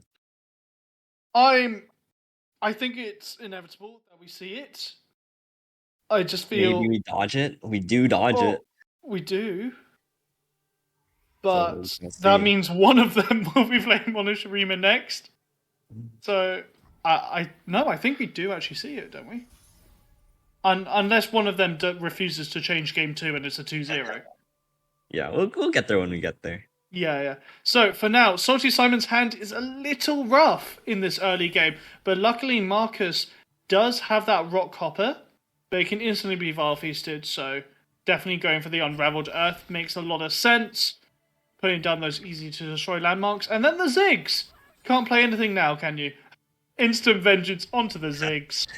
Yeah, from the side of Salty Simon, every time you see that they don't have Hourglass Man up, I think you're just committing the vengeances when you Yeah, can. yeah. And this is just slowing down Marcus's game plan. Yeah, he gets to Leon 5, I guess.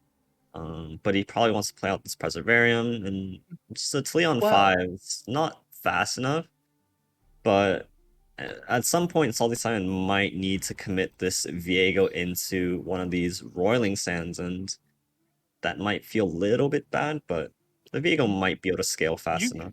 you can triple Talia here quite easily. Oh If you play yeah, Talia now and then Hourglasser when the Vengeance comes out. yeah. And then, oh my god, 3 Talias in hand. Okay. That's Uh, kind of nuts. Jeez. As long as Marcus doesn't play a unit, a third Talia won't be made because of. Oh no, actually, never mind because the Preservariums count down next turn. Yeah. So you can Marcus can in theory triple Talia. Yeah, and it's a little bit awkward playing this Viego now as well. There's no buffs on it, Oh so yeah, to 5-4. If you commit this Absolver, you're just value trading into it. It being your only Viego in hands, maybe forces an Hourglass, but that's not gonna feel that great from the side of Salty Simon. But also if he doesn't play Viego this turn, what is he doing this turn? Double Vow Feasting to pop the Roiling Sands? yeah, and you can't really wait for your Hydrovine to drop because the double Roiling Sands means the encroaching would take one up. Okay, so he's being forced to Vile Feast here, so he can drop the Hydrovine because the Mist will proc the landmark first. Yeah, I Uh, don't mind this either. Salty Simon realizing he needs to take this game a little bit slower than he maybe would like to, but from Marcus' side, there's not really any sort of late game threats coming out either. Sure, he has these hmm. 3 copies of Talia, but with one Talia on board, unless he does some Hourglass play first, there's really not a huge use out of them. And we'll really see what these Preservariums draw him to move on for his next few turns. Yeah, and that will actually fill Marcus's hand with both these Preservarians dropping, which could be a bit rough. Could go for Mm. the Hourglass now, but I don't think it's likely, as it's your only defensive tool in hand right now, from spells that is. Yeah. So Viego choosing could to just pass attack. up on the Absolver trade. Not sure if he really needed to do that anyways, but was an Ooh, option there for him. Lose the Magus, a little bit rough, but 2 Absolvers in hand should be fine. At least it wasn't like a he Arsenal or lost the some big Devout. You drew warehouse. the Magus. Oh, the Devout, gotcha. Losing the Devout is a bit rough. Uh, Herald of the Magus does proc, which means Talia is very scary as you can burst leveler here with the Unraveled Earth if you want to, but no longer has Vengeance mana. So Marcus levels Diana here, not Diana, Talia here with an Hourglass, has already attacked, so... Well, I probably wouldn't like use the Because hourglass Deny is like available, that. yeah. Not even that. I would just like save it as a response to vengeance or something like that.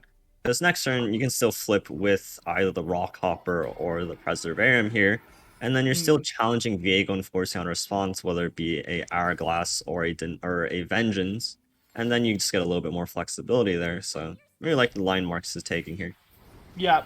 You see, in my mind, it's just screaming, you can do the cool combo! You can do it! Trust yourself! But actually, last turn, obviously, couldn't play Italia and Hourglass procs after one. So we're most likely seeing the Vengeance come out here onto the Talia. Oh, Issue yeah, Hourglass is and here. now the Hourglass plus Talia combo coming down. It's gonna put out 3 Talias on his next swing. This is looking kind of scary. Is it coming out? Come on. Do it. I really hope this happens. Yeah, this is exactly what he's setting up for, right? Forcing out the Vengeance there, and now he gets the opportunity to Hourglass into Talia here. Hey, you love to see a Herald of the Magus popped. Salty Simon, I don't really think has an answer to it because there's no quicksands in hand at the moment. Yeah, and Maybe. even if he draws a deny, 3 Talias attacking means that the stack is completely filled up. Oh, right, yeah. Actually, that's not true. It's 10, right? Or is it 9? No, it's 9. It's Is 9. it 9? It's 9. Wow. This Despair isn't might going to be do much. lethal on the next attack. We'll see.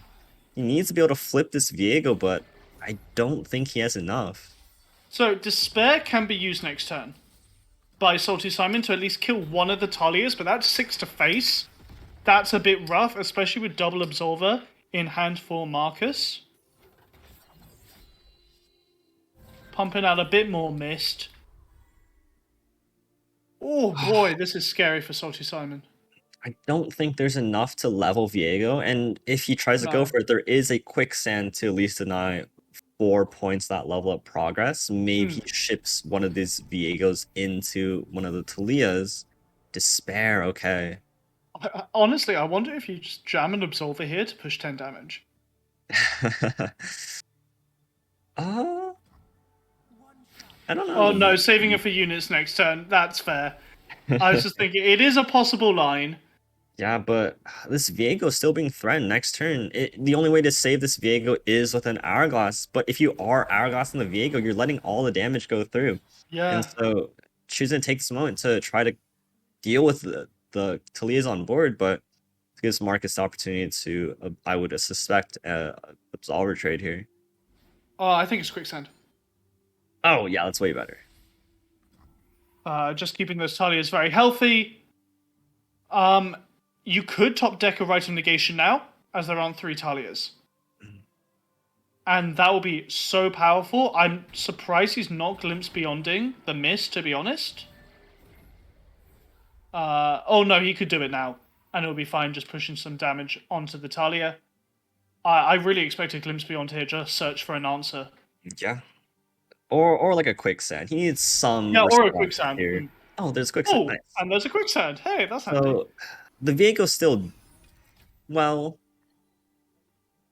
So, what's rough here is the double Absolver, because those come out after the Quicksand does. So I don't think Salty Simon has the tools to answer this threat.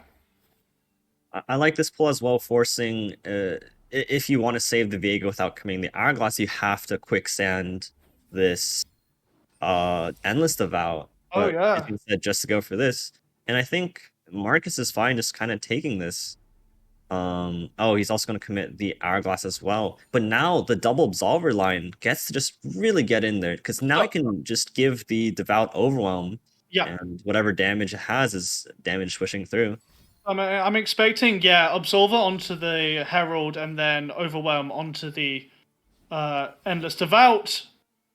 Or the Talia. Oh, whatever, 4 is 4 damage. This Yeah. deals slightly more, but it is lethal from the side of Marcus. Wow, yeah, just sneaking that one through is really big. It just goes to show Vengeance into Hourglass is just a miserable, miserable experience. I would have guessed Shurima's really good protective tools. It's it's so good, and finally we get to see the true power of Ziggs Talia. I haven't seen a Ziggs like really pop off in that deck before, but I usually see Talias just being massive and game ending on their own, Yeah. and really that's what's propping the deck up. I think from Salty Simon's side, he had to turn to Vengeance to Talia when there was only 2 mana up. Yeah. Choosing instead to play the Viego, maybe should have done it the other way around so that there can't be that triple Talia line, but once you're Vengeancing and your opponent has 7 mana up, that's very scary. Yeah, and we see the 2 mana Clockling here being able just to turbo that Sun Disk a bit faster. Mhm. Clockwork Curator, yeah. It means you bring your curve down from hitting Sun Disk on turn 8 to turn 6 as a possibility, but because you're not using your Unraveled Earth, it means your Azirs are leveling a lot slower. Yeah, Salty Simon being a real homie though, not queuing up the Mono Stream of Mirror, because he knows nobody wants any of that. Oh, wouldn't that So, be interesting if this set goes down to a 1 game each? oh Shurima man, off, and we that'd will see who be has the coarsest sand. that would be something else. But Salty Simon, nothing to do next turn. Oh, Fading Icon, such a good draw. Punishes any sort of development from the side of Marcus. So maybe see an open attack here. Hmm. Maybe we just see a little bit of pass, but Marcus having not the worst hand himself, but not really the landmarks he needs to flip this Xerath as fast as he wants. Yeah, and really the way to counter Monoshroom, or at least slow it down, is just not trading with these weak units early. So, and just filling up Marcus's board, because if you're not cycling your landmarks and units onto your board, you're not really progressing your level ups. So your Viego can just chill here. Yes, you're gonna because he's vulnerable, you're gonna force a trade with your own units, but he's just gonna keep getting stronger, and I don't think Salty Simon ever attacks here. It's interesting because the other way you win this matchup as the Viego player is if you are able to level up your Viego before they are able to count down their Sun Disk. This hand, he has another Camavoran Soldier, he has a Glimpse and a Rite of Calling. Yeah. It's not out of the blue to see him race the Sun Disk down. So I, I'm pretty happy to see attack from Salty Simon. I'm honestly a little surprised they didn't target the Clockwork Curator, as there was no answer to it by Salty Simon if it went through, and you also would have killed a pretty useless unit, right? Yeah, As a 2-2. yeah. I'm quite surprised that didn't come through. Right, and Um, burning a mana crystal is putting you one whole turn yeah. behind your opponent. That didn't I don't know if that would have been the best line to take, but So Salty Simon definitely has initiative here. Marcus is missing his Azir, which is going to be really impactful, as the Sun Disk has just hit level 18, which means level 2ing both your champions will raise it up, as the Viego lives, but a landmark is spawned.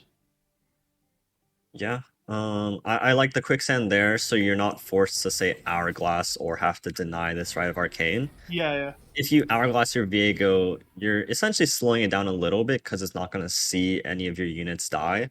So I like keeping the Viego healthy. I don't want to commit this Hourglass until maybe like the Viego's leveled if I can. And Salty Simon is just getting a lot of time here to just really work towards his Viego level up here. And this is actually looking pretty okay from the side of Salty Simon. Yeah, now I'm wondering if Marcus goes for a Rite of Cooling onto his Endless Devout anytime soon, just to get another landmark out to hopefully get your Azir Yeah, really pushing it's a for your little bit awkward champions. now too, because you don't want to be blocking into Salty Simon's cards, but say Hmm. you draw like the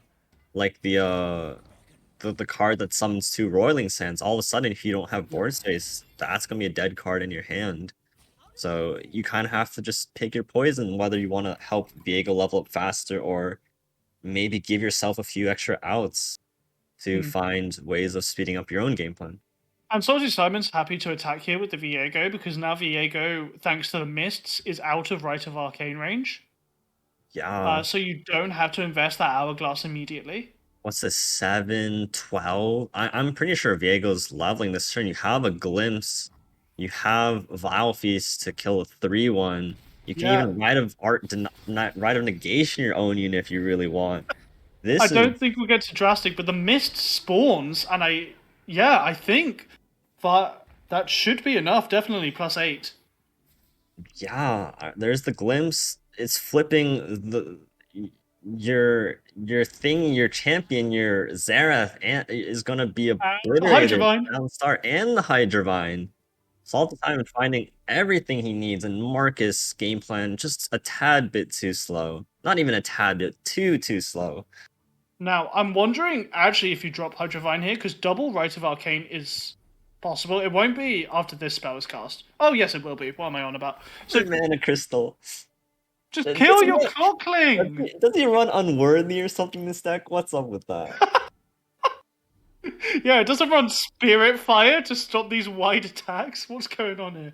But, Well, there's no point for Salty Simon to do anything here. I'm thinking about this deny because I want this vehicle to flip right now, and that's not gonna happen if I hourglass. Well, I guess you yeah, can let this one through, but you could wasn't kill the it? Camavoran Soldier. I guess there wasn't a. I thought there was a second Ride of Arcane, but there's only one. Yeah, yeah. But this is gonna slow down. Just slow down the Xerath as well, because now it's denying the landmark progression. And But wasn't also that that insta-kill was Seraph next turn. yeah, and that was also a Xerath Rite of Arcane, because that was the card he Mhm. drew off of the first Rite of Calling. Yeah. Also, just one more Xerath left in board or left in the deck, and you have to play that in order to even flip your Sundus. So, Salty Simon looking very, very strong right now. What's sad is I'm pretty sure Zeraph's at 2. And deny Yeah, that Rite of Arcane, if the Rite of Arcane went through, Zeraf levels in 2 turns. Now, he's just dead. yeah, this is looking real rough. I honestly don't think Malkos has a way of winning. There's no way on board to deal with the Viego either. There's no more Rite of Arcane. Oh my god, this is disgusting. He's gonna Double get two Viego on board. Viegos on board. He's flipping it right back at Marcus. Marcus in the put with Leah, Salty Sign with a double Viego. It's just tit for tat here. Actually, I wonder if I actually see a deny coming out. Just to It's say no. I'd probably just take my concede here while I have my Yeah, victory. 100%. But Right of, I think right of I think negation. Marcus knows what's up. Deny comes down to deny the double Viego, but you know what? You get a Hydrovine instead. I think this is a really clever Rite of Negation because destroying the sarcophagus would have meant 2 units were spawning and one would have burnt because of board space. By killing the Desert Naturalist, you would have Oh made a my 5/5 or god. 5/3. And the second, Salty Oh, Simon's really tunneling into this double Viego plan. There's nothing Marcus can do but watch as the second yeah. Viego hits the board. And the Cockling's waving goodbye right Mm. over there. That sad 2/2 who hasn't been able to fight anyone all game. As no, Viego doesn't get to nick because he came out of Hourglass. But one fearsome blocker, 3 HP. I think this is GG. Yeah, just getting rid of one extra fearsome blocker has two Merciless Hunters, can get rid of two fearsome blockers, and there's not enough units from the side of Marcus to just go around here. This Rockhopper can get Vile Feast, can get Merciless Hunter. Is already lethal on the attack, but Salty Simon taking every Just measure here rubbing it in. just to make sure that Viego connects to end the game. Oh well, at least And we get to see one of the animations of the feature-length film. I'm sure we'll see many as Salty Simon goes for the swing, meaning Viego is no longer available, and that game 3 will be a Mono Shurima versus Mono Shurima matchup. Oh dear. Oh, I hope you So, brought your popcorn, folks. what I would love to see happen, because both players are actually running Desert Naturalists in their Yeah, Monoshima versions, I would like to see a mirror where both players get their Sun Disc blown up. That would be a fantastic way to end this second set. that'd be brilliant. At that point, you got to want Zeref sure main carry then if Sun Disc like gets destroyed, right? It's not Mhm. Azir. Like even though Zeref is strong, like Azir doesn't come close to his power on level 2. Yeah, and this mirror just really comes down to, who can flip Ooh. their champions the fastest and draw their champions fast. But both players starting out with Desert Naturals in their opening hands, and both players without a Rite of Negation to stop it. I think this is it. I And think this somehow is both players managed to top deck Sun Disc. I've never it. seen that. I think I think this is the mirror where both players lose their Sun Disc. Oh man, please make it happen. I'm actually a little surprised by that play by Salty Simon. I'm pretty sure you always unraveled Earth on 2. Just It's because it turbo levels your champions a bit better. right. But oh my god, the Desert Naturalists from both sides. Oh Oh my my god, and no god. denies on either side. Both Sundus are getting blown up next turn. This is What it. This is the. do you Oh think we'll my just have a god. sterile? They're gonna pass both on 4 mana. Well, I think the Endless Devout's gonna swing, but I'm so curious. I want to see somebody rip the trigger right now. the fake out. Who's confident enough? Marcus Oh! is confident enough, and then Wait, but that Salty means they Simon. both destroy. They trade. Salty Simon returning the favor with Stone. And Oh now we have no. come to the depths of the Monoshima mirror, where You called now it. we're just playing cards. But Oh, and the Xerath's what you need right now. Hopefully Marcus realizes this and hits the Unraveled Earth or the Rock Hopper to get some vulnerable out of Salty Simon. And I they're mean, just trading unit for unit right now. as far as mirrors go, this is pretty close to card for Yeah. card. Just devouts on both sides. Second devout, actually pretty nice from the side of Marcus. Because now once the Sun Discs have been depleted, it really comes down just to a match of tempo. Mhm. And Marcus has a little bit of a board lead here, and two devouts may hopefully draws another that's a naturalist or like a Rite of Arcane to just really speed that through. But But being ahead in board is just a really huge factor at this point. but now Salty Simon can play Xerath next turn. And Marcus is put in a really tricky position because it will level Xerath come next turn if he plays a unit now. Because the sarcophagus is gonna proc, or you can just hourglass and make the Xerath go golden. Yeah, no Zareth in the mirror is going to be really tricky. No vulnerable on the Zareth either. There's no real way of dealing with it. So we'll see how this game shapes out. It's going to be a little bit interesting to see how it goes, because Marcus only in Azir in hand. Azir is not what makes the mirror here. But, And Golden Ambassador actually has so much value here. oh yeah, just drawing your champions, drawing extra copies of Zareth. So huge. Rite of Arcane, Oh, so huge as well. that's leveled Xerath. Sarcophagus is going to proc next turn. If you Rite of the Arcane here, it will level Xerath. Okay, draws a Zir.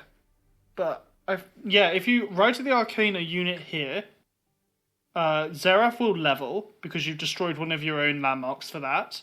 Then Sarcophagus will proc next turn. Xerath will target that instantly, because of Roiling Sand. And it just kills all of Marcus's board.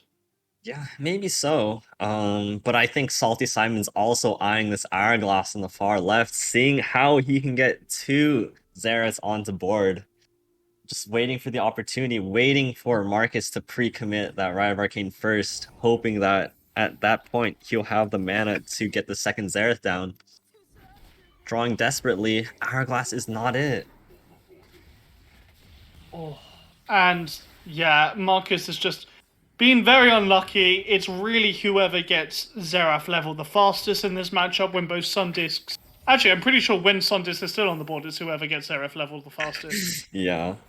But the cards were in Salty Simon's favor this game. Azir drops. I don't think you need to worry about him ever. So, Salty Simon should just take away the win. Yeah, he can just pass. There's two landmarks going down. Take the kill onto the 2-2, and now the Now you can now just unravel jamming Earth in, if sure. another one drops. They're just making space for more landmarks too. Yep.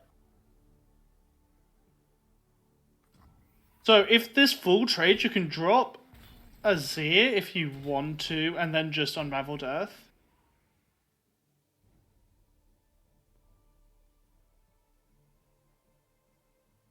Maybe level Azir just for a bit more board presence on the attack swing. Well, I think you can just take the pass here because if Marcus does nothing, both of his units are dead. So Right. see the Desert Naturalist come out. Oh, and Trying his Azir will drop to hardest. 2-3, so Yeah, he'll die trying his instant. hardest to go as wide as he can onto board. Right now he's still losing the Oh. Azir. His Naturalist getting damaged a little bit. Yeah, it makes sense. Doesn't care about the 2-2. Ah, but what if you go for the Hourglass play into the Zareth? Huh? It actually could come out here. There's no deny, so the Azir is likely being hourglassed. And that tells you right there, I'm pretty sure that's information that there's no deny in hand, right? Uh, Because the Azir I don't know. will Like come out of his hourglass. Okay, now Soothsayer's tanking it. that ride of Arcane was. Oh, he can still. He can do it now. Oh, but there's no more There's landmarks. no more Oh landmarks. no! And now all of a sudden, Marcus has somehow a huge tempo lead on board. Salty Simon might be forced to block with his Zareth or just take a load of damage. And He now could fly to the arcane here. he could. So Azir pops out. It's gonna kill the Soothsayer. If he Yeah. Rite of Arcanes now, he kills a 6-3, which is good, but it still only kills that.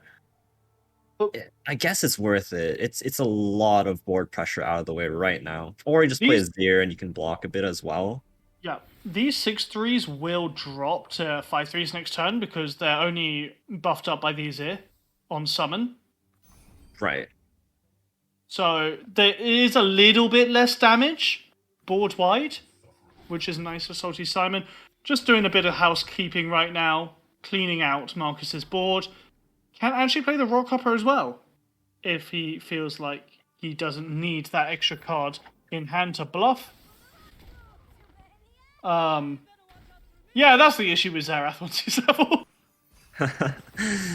Yeah, this is the Azir comes out Yeah, of the he keeps the because it is 6-3. Hourglass. If you drop a Azir here, you can get a Rise for Salty Simon just to spawn some blockers. This is I like this open attack. this is a pretty good swing. If you chump. You Hourglass Oh the wow. Zerath here, Okay, so right? he's just gonna Hourglass his Zareth. Oh, No. or not. Wow. Gives up his Zareth. I actually quite like that because you recognize Azir is your only current win con on the side of Marcus. And you have Golden Ambassador. But he No, has to Trust draw. has three Oh Azirs! no. Oh no. Oh dear, oh This is the dear. window Marcus needs to get back into the game. If Maybe. Azir... Rite of Oh, Calling. oh, Rite of Cooling! Oh my god. If this Is it hits a Zerath? Zareth. It's... I can't tell right yet. It's a Zerath! Oh my god. So a Sand Soldier procced on Azir's attack will instantly activate the Zerath because of Roiling Sand. Right. But all of a sudden, Salty Simon without his own Zareth on board. And down 13 health. Ooh. What a turn of events is all I have to say here. Forcing out the Hourglass now. Curious why he just didn't Hourglass the Zareth. Maybe didn't want to get denied or something like that, but... I wonder if you just spam a Rise here. Like, that Zerath's nice to get, but you have no landmarks on board. Now you do, but you kind of want to keep that for the card draw. Now you have another. Okay, so this is all coming up Simon this turn. But, this has suddenly gone very close, very fast. Yeah. Salty Simon, while having a little bit extra card advantage, having, both buff champions, he is staring down a relatively scary board. Oh, interesting. He loses the Rock Hopper because he Yeah. didn't attack with his Azir first. That might... I But he's think too he's crafty building to having naturally. Xerath on board, right? He's playing that to the Golden Ambassador. Okay. Actually just choosing unit power over the leveled Xerath. As Salty Simon's hand is a little bricked right now with that double Arise. Arise is not the But best of spells. this double quicksand might give Marcus enough value trades to just make it so that his board survives for a second attack. Hmm. And right now, it's two fearsome blockers. I guess there's only a 5/4. There's only one landmark from the side of Salty Simon. This, even if he drops his Xerath, it's not like a level 3 Xerath that just pings away at the start of each turn. Yeah. I don't. Oh my god. This game has just been flip-flopping back and forth. I honestly wonder if you just go for a massive Arise play next turn. You trade. Salty Simon trades his units this turn into positive trades, and then you just utilize Azir's leveled passive to give just bonus stats to all your spawn sand soldiers and force Marcus to block. I'm not so sure Marcus is forced to block anything at 20 health, Hmm. but I would suspect him to kind of ship in his units here. Every value trade I can get with these quicksands is just incremental board advantage that really can't be dealt with very easily. So I really like these aggressive attacks. Oh my god, now the singular quicksand is just really, Oh, really brutal, just getting two value trades. and this is so awkward for Salty Simon. Just not drawing the best off the top. I wouldn't have minded just an Arise here to block the 5/2 and the Xerath so that you don't really fall into this trap of this quicksand. But now all Yeah. of a sudden you've lost your board advantage. But the Xerath will come down to actually kill the oh, never mind, the Treasure Seeker coming in to protect the Xerath, saving Mr. President from the Xerath. Rite of Arcane, really huge too. And Ancient Prep Rite of Arcane. Whew, that is probably the those are best some draw you could have cards. asked for. Are any of these that great here? I'm not too sure. You can finally kill this Xerath, which Yeah, is lovely. you gotta kill the Xerath and the 5/2, which is a really big big moment.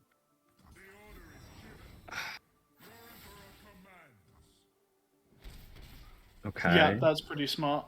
What's great here is you're forcing one of your champions to block this 5/3, and it has to be Xerath because Azir is vulnerable, right? Because those sand Right. soldiers can only get up to a 2/1, and then they can't block fearsomes. So I wouldn't be surprised if Marcus just opens with quicksand next turn Oh and my pulls god, the Azir. yeah. Because you can there's no fearsome blockers on the side of Salty No, there's Simon. none. He has to kill the 5/3. Oh no. Oh no. He doesn't realize. He doesn't know. He needs to draw a quicksand off the top. Yeah. Oh my god. Right now. Is this the end of the mono stream, Amir? Oh, Because it's the Marcus through end. the line is also, I guess, equally. Oh no, it's just lethal because on It's just board lethal. he's just too wide. Oh right, yeah, you're right. Now I quicksand completely would forgot about stop that. this. So like it. Oh wait, no, never mind. Because the No, because oh, he Arise missed it. exists. Oh no, he missed it. Wait, Oh he had no, lethal. Yeah, yeah. I he was gonna missed the say, no way I lethal. missed that. Oh, Marcus just threw the game. Oh, there's so many lines. He could have used the clockwork to get out a second fearsome attacker. Yeah. He could have quicksanded the Xerath to force the fearsomes through. Now all of a sudden, we're flipping back again. That Oh, might that's have so been sad for Marcus. his window of Obviously, opportunity here. obviously he was predicting that Salty Simon had quicksand and didn't want to go for that attack, but I don't know. that feels Oh, so rough. yeah, that was. Oh man, that was a missed But opportunity. I if you mean, open to a quicksand, were you not attacking with 4 units into 2? Because your Azir made a sand soldier. So that was lethal no matter what the block looked like and no matter whether Salty Simon had yeah, one quicksand. because what this Rite of Calling is going to get back a.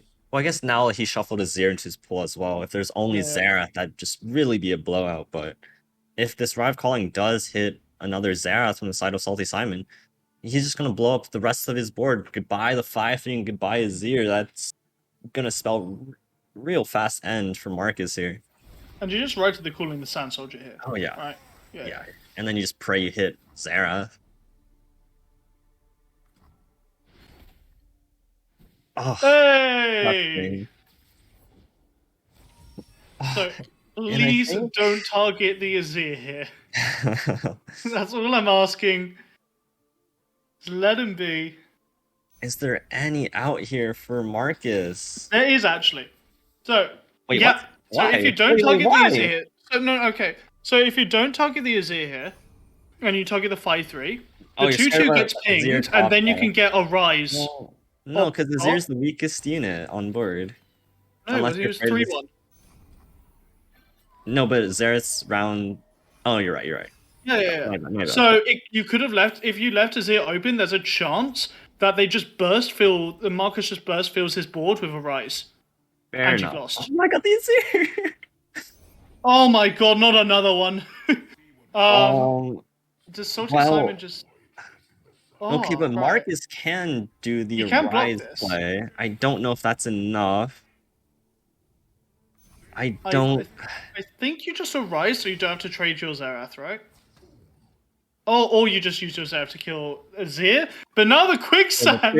The quicksand's gonna come out It keeps both Azir for the value trade. and Restored Devout alive. I don't know who's winning yet. I think because of a rise, Simon wins on the open. I But don't know I'm not too sure. Oh, so he can summon what? He can summon 4, he can summon 5. Each of them is dealing 3 to base. 3. Oh, Hourglass is a dead draw. What's Marcus drawn? Okay, that's also a dead draw. So I mean Marcus can full block and What? He's gonna save a defense. Okay, so yeah, he's saving the Azir to block the Restored Devout. Oh, okay, Oh now my God. but now he's forced to trade his Azir off, and he's forced to play his other Azir to. And he's lacking one card. Azir can Hourglass as well. Oh my god. What is going on? So I guess Salty Simon can also Hourglass in response, but he's not dealing with the 5-1, but at least he has the 3-3 Devout 2 now block. Where's an Absolver where you need it?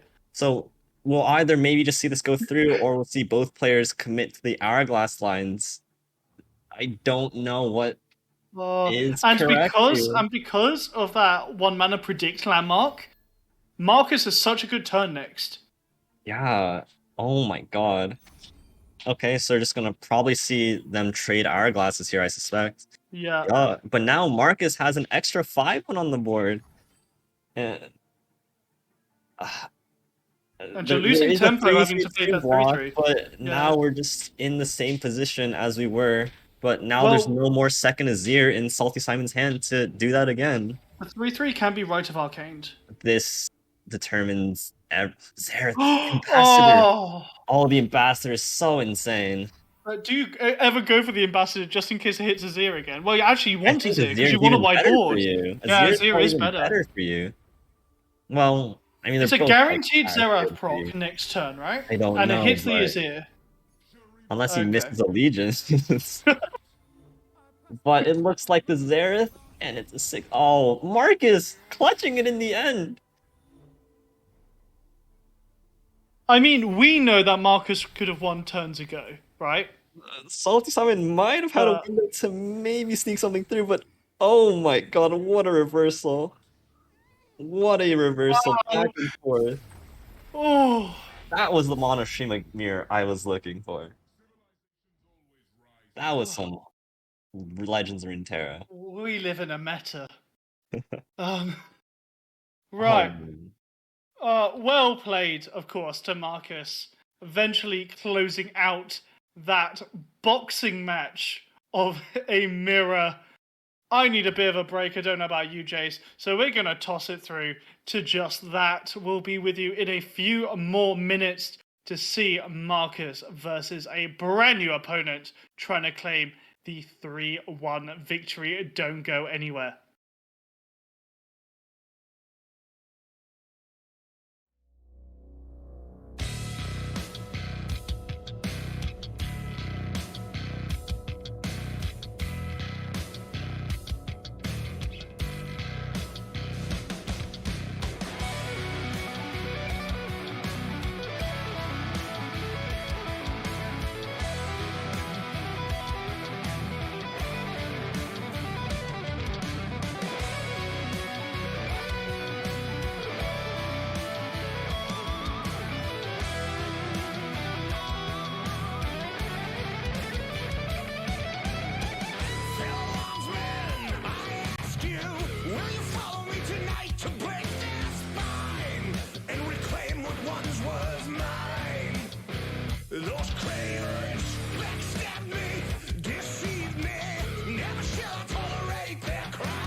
There's way more to avenge. Whoa! 50 million souls live in this realm without much hope. Not too long ago, this kingdom was a golden state of hope.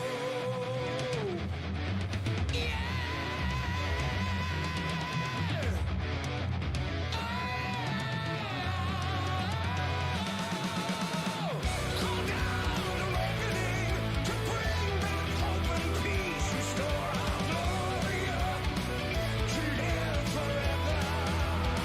Yeah, bring down the dark regime. I know how to unleash eternal power. Lead us to order. I am the light bringer.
Call down the reckoning, bring back hope and peace, restore our glory to live forever. Call down the reckoning to bring back hope and peace, restore our glory to live forever. Bring down the dark regime. I know how to unleash eternal power. Lead us to order. I am the light bringer.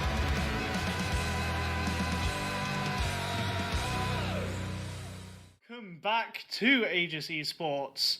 I'm Rory B, this is Jason Sation, and we just saw Marcus take down Salty Simon to give REO a 2-1 lead. Now, Broken Ball is to give Deep Suscat a 2-1 lead. Now we're seeing Broken Ball step up for REO to try and win 2 matches in a row to win them a 3-2. Jason Station, do you think it's possible? I know Broken Ball as a player. I think his name is wide and far as one of the top players that a lot of people are scared of. He has a kind of an interesting lineup: the Bard, Poppy Gallia, the Annie Ezreal, and the Diana Aphelios. So it'd be really interesting to see what he can make out of it. But I know him as a very strong player, and we'll see how the matchups go for him. What I'm quite interested to see is if both this Ezreal Annie and Fated deck could go through. I actually want to see how that matches up because they can deal with big units thanks to the introduction of Disintegrate really well. And it goes through Barrier, which means Pantheon can't survive on the turn he's dropped. Unless, of course, you're running Bastion or you have a leveled Yuumi, but normally in Ezreal Annie, you do not let a Yuumi level up. Ever. So I Right. wonder where the bans are coming out. I don't know. When Broken Ball brings these lists that, I'm not super familiar with, I suspect that the uh the Shreema decks probably have a decent pairing into the Bard Gallia. Maybe the Mono Shreema a little less because of the rallies Hmm. from the Bard Gallia side. It's very difficult to remove their units, and then if they can just stick a board and rally on you, your Mono Shreema side can't do as much either. This go wide like Aphelios winding like game plan I also think is a little bit tough for Mono Yeah. Shreema. So I think B-Ball might be out here to kind of pick up some wins on the Monoshima. So we'll see where his bans are. The Annie-Ez coming out from the side of Marcus. I think I don't know. I think he's just thinking about where his Pantheon needs to win through, but I Yeah. suspect the ban from Pantheon from the side of Broken Ball. That'd be my guess. So, but Monoshima coming in. Okay. So, because Talia Ziggs got through, I want to talk a bit about Quicksand into the Galio deck because formidable units get formidable removed off them when Quicksanded. And so they're just sitting 0 whatevers. And it can be really rough. Sure, they can get an extra attack off of Poppy, but it's such a big way of shutting down this deck. Kind of nuts. But on the other side, you can't really deal with this Bard. He'll always get one attack in unless you can Hex Mine him. And that extra injection of chimes can be really impactful. Yeah, I think that this go wide winding light game plan has fairly good matches into this Talia Ziggs deck Yeah. that doesn't really have any healing either. They can't really stop a board full of overall units. Maybe they can stop 1 or 2 of them with Quicksand, but if you can set up like a 5 white board and jam Winding Light as early as turn 5 or turn 6, that can be very hard to deal with.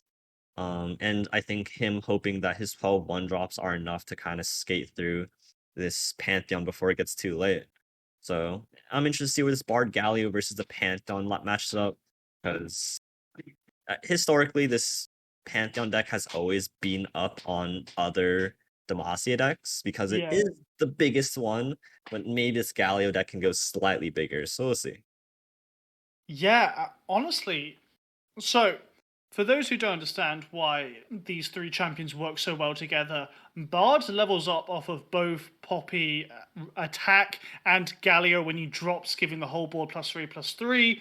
Poppy works well because formidable units all have lower attack than her because they all have 0 attack. It's just a really nice synergistic approach, as we're actually seeing the Aphelios Diana versus the Fated as our first match.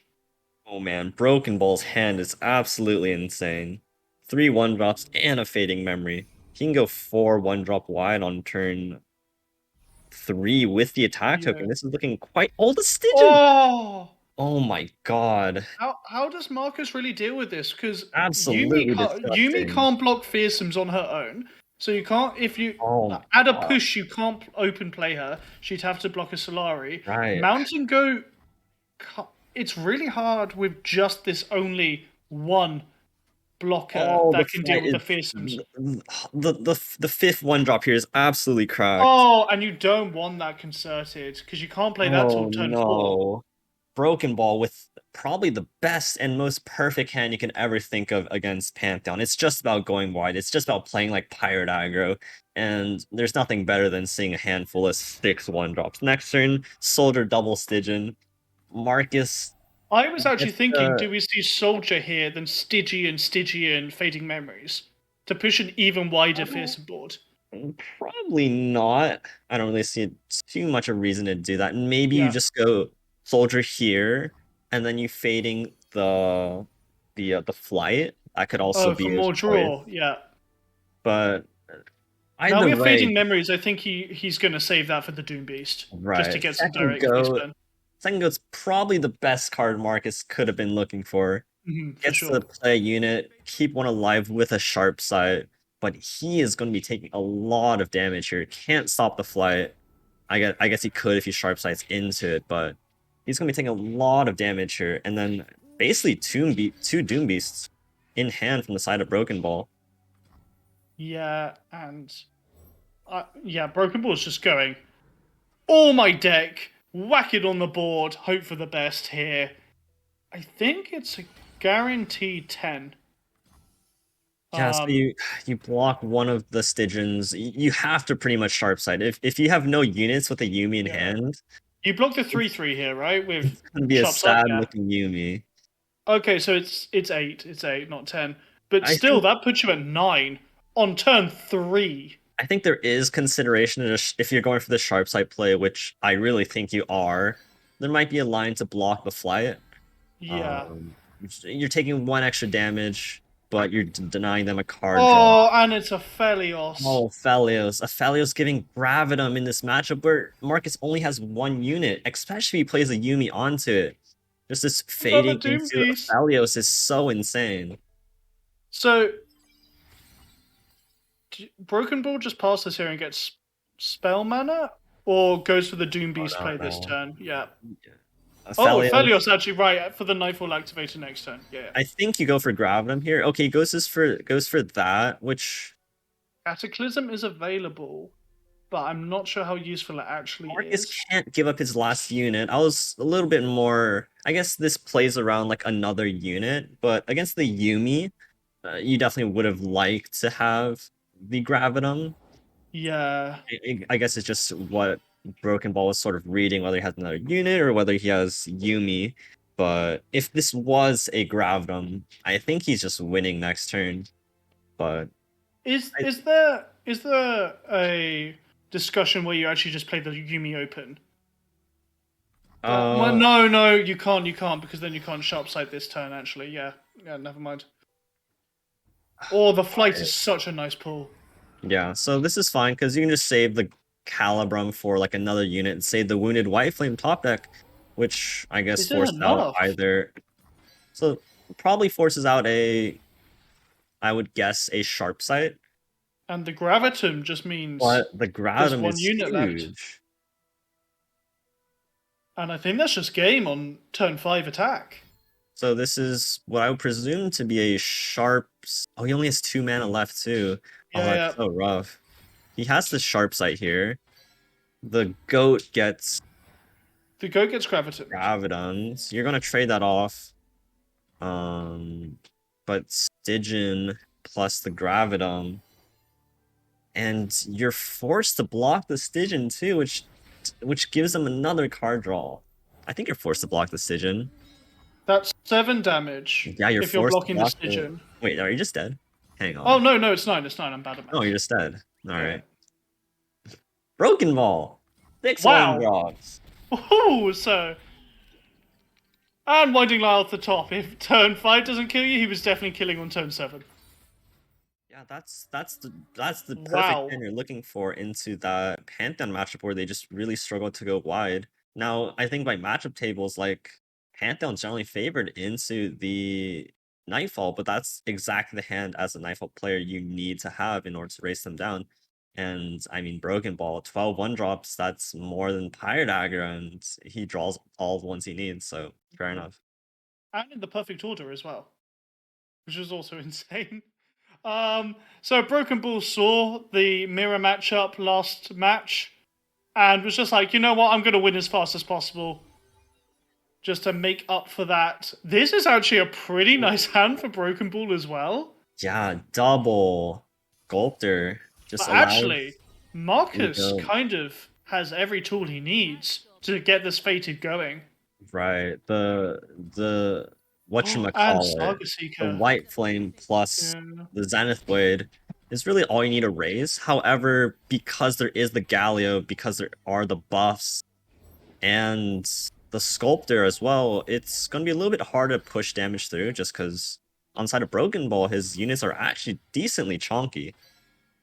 Oh, yeah, they definitely are. And that spell shield on top of the Galio means that the turn you think Galio's going to attack, you kind of have to drop that Pantheon just to use that barrier to Yeah. stop him trading positively with anyone. Also, really dangerous is that this Poppy gets to swing uncontested, and granted, you might have to give up the challenger, but Broken Ball instead just taking it a little bit slower. I mean, the chimes Oh, are yeah, just so a 4/5. powerful. You know, a 2-mana 4/5, that's pretty okay as well. That's fine. I'm expecting to see a Brightsword Protector come out and shield the White Flame here. Because Saga Seeker can't trade and Pantheon's just a little bad. Yeah. Not surprised by that at all. But it is just barrier into barrier. Oh, interesting. He doesn't go for the Valley. Okay. Oh, Takes a there we nice go. Valley Yeah. trade here. This was good by Broken Ball. Oh, definitely. Realizing he could take the opportunity to set up a value trade where Marcus is scared that if he doesn't go for this, all of a sudden he might just be too narrow on board. So just Broken Ball putting him in a very awkward spot here, ahead on board. not even that threatened by life total. There's no cataclysms or rally from the hand of Marcus, and he's not going to be able to push too much damage too soon. And Oh, Argent draw that with the rally. He that's gonna can, be such a powerful. he's one turn off of rally plus the for Demacia, unfortunately, but he's I'm just able to stall out here so hard. I I was just wondering whether Broken Ball was actually going to go for the Poppy this turn, and Mm. then Bright still protect her next turn, and then rally with her. I don't mind this play because No, I don't mind it at all. I was just right, it's just like just saving your stopping an health attack. total. Mm. Because once this Galio comes down, I just really don't think Marcus has the tools to deal with the board Yeah. anymore. And even this Well, for Demacia's Demacia, huge. maybe you get one trade off with the White Flame, but that's it. Yeah, Cataclysm is the only real tool. Maybe use on the White Flame to just take off one of the Durant Sculptors here before Broken Ball gets a full swing in. I don't know if Marcus can give up his White Flame here though. Yeah. Like he's going to be forced to give up his entire board this turn. If His White Flame be Pantheon could only. drop with Barrier, and that would dissuade an attack, but it's not great. Because even if you drop the Pantheon, it's not going to trade into anything, so it No, doesn't no, have it's to deter not. any attack at all. He's forced to because I think he's just going to die if he doesn't. Yeah. But there's there's actually no trades for Oh. this dragon to even get anywhere. Well, Durand Architect on the left. Oh, it's my bad, my bad. But apart from that, yeah, it's so sad. 2 units stealing 11, completely eviscerating Marcus's board. And next turn's just Galio, and Galio's going to flip. And then the Pantheon can never attack because he's too far off leveling. That just hit him to 4. Okay, Oh, so actually, next no, no, turn, no. He flip can level next next turn and get turn. elusive, and So maybe elusive lifesteal scout. So it flips next turn, it goes to a 6/6. The gem is a 7/7. The next faded proc is an 8/8. Technically speaking, if he hits He elusive can. plus scout here, it is lethal. Oh my god, I love Fated so much. Actually, that's not Um, true because there is the rally, right? So you can't. like No. he can Oh no, burst it level still is with lethal. Gem, It still puts is him at lethal. 7/7. Oh, but the If he sharp can... side. Oh, the sharp side is Oh, that's so clutch. huge. Oh, that's so clutch. Yeah, I was gonna say because Bastion is also +1/+1.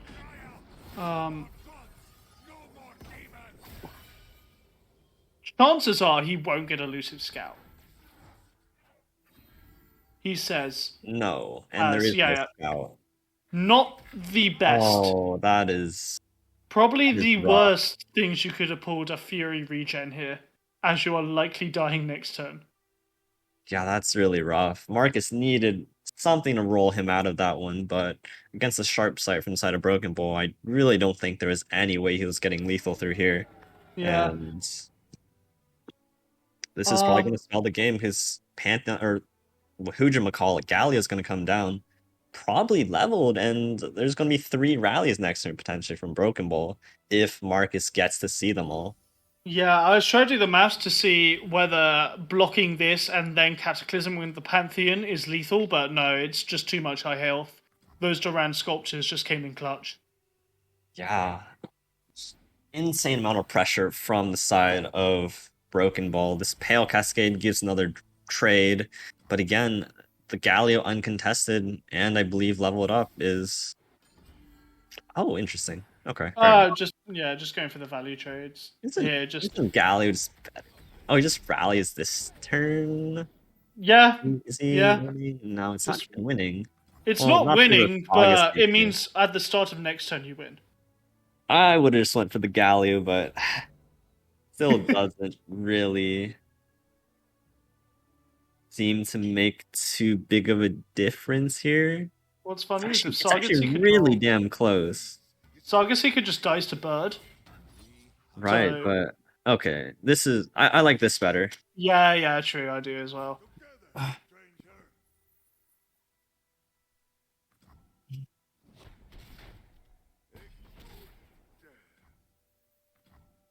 So yeah, you just open for lethal. No strike cards available for Marcus.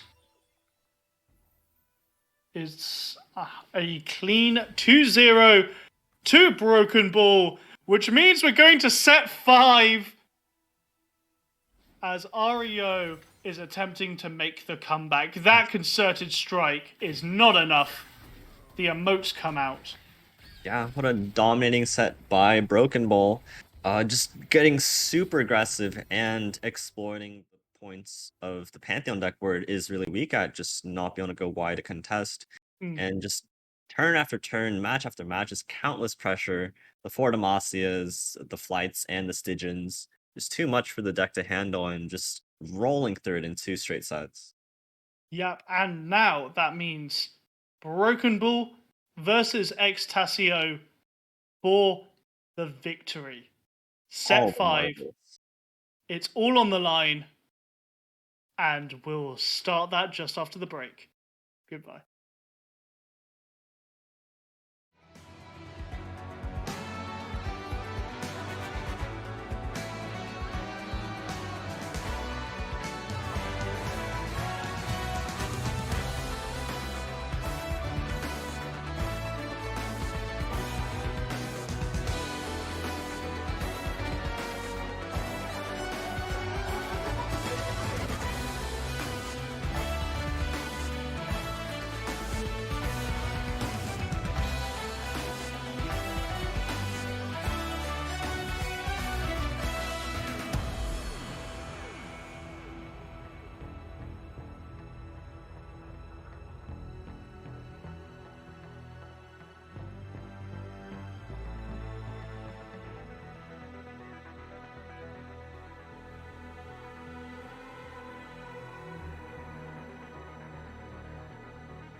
we're back. The set 5 of this EMEA spectacular.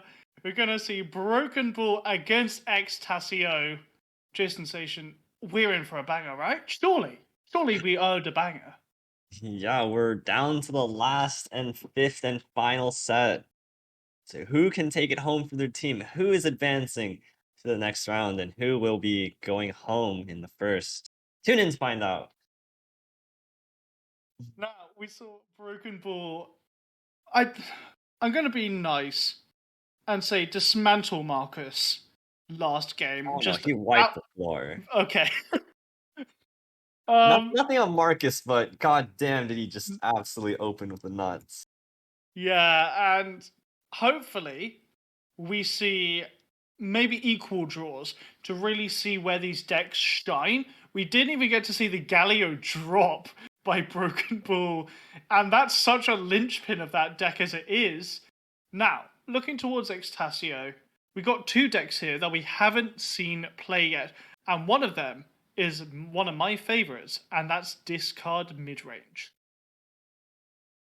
Yeah, and also paired with that, you see the Zoe Aphelios. I think this deck was pretty popular in the Americas region. It's basically very similar to the Broken Ball list with the Diana Aphelios, with Mhm. 3 Winding Lights at the top. You have your varied 1-drops, you have the Poro Cannon for elusives, but you also have a bit of burn in your deck as well.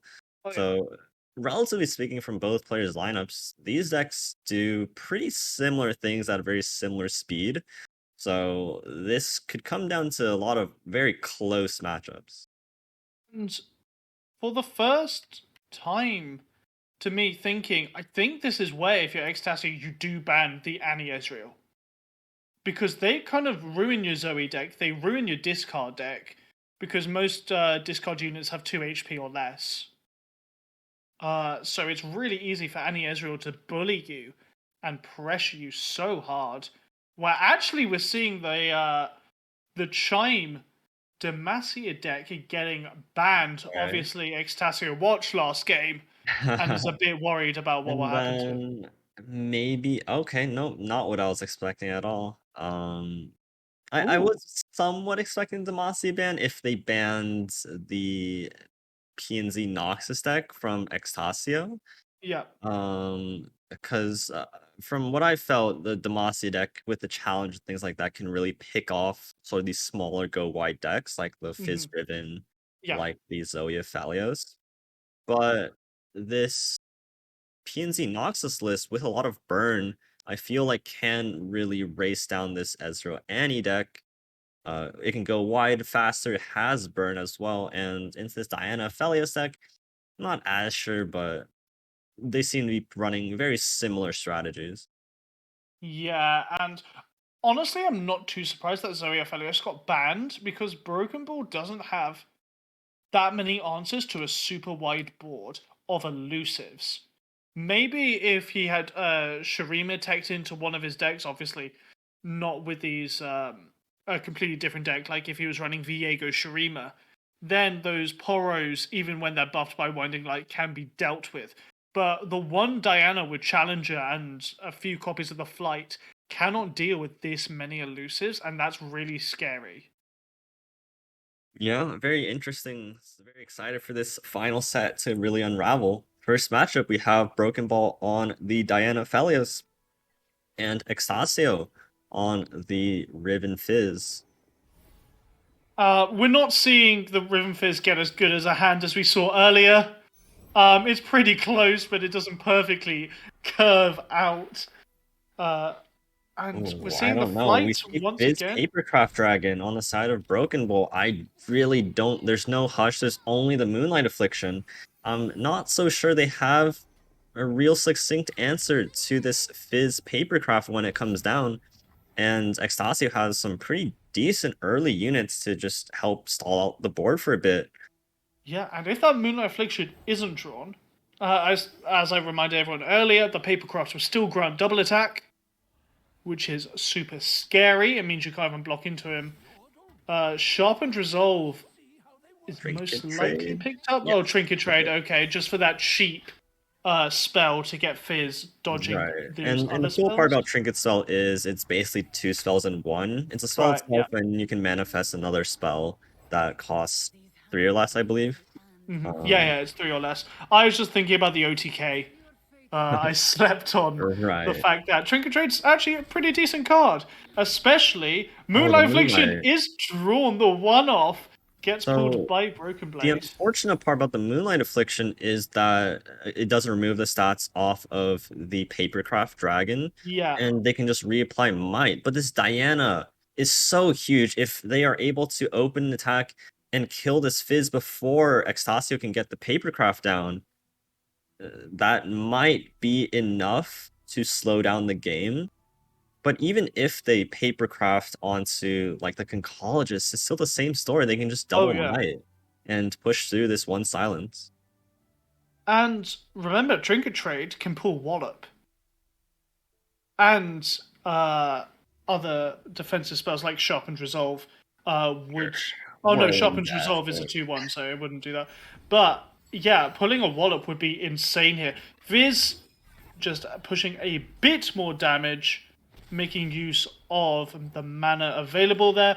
Aphelios not even going to generate moon weapons. That must feel rough for Broken Ball.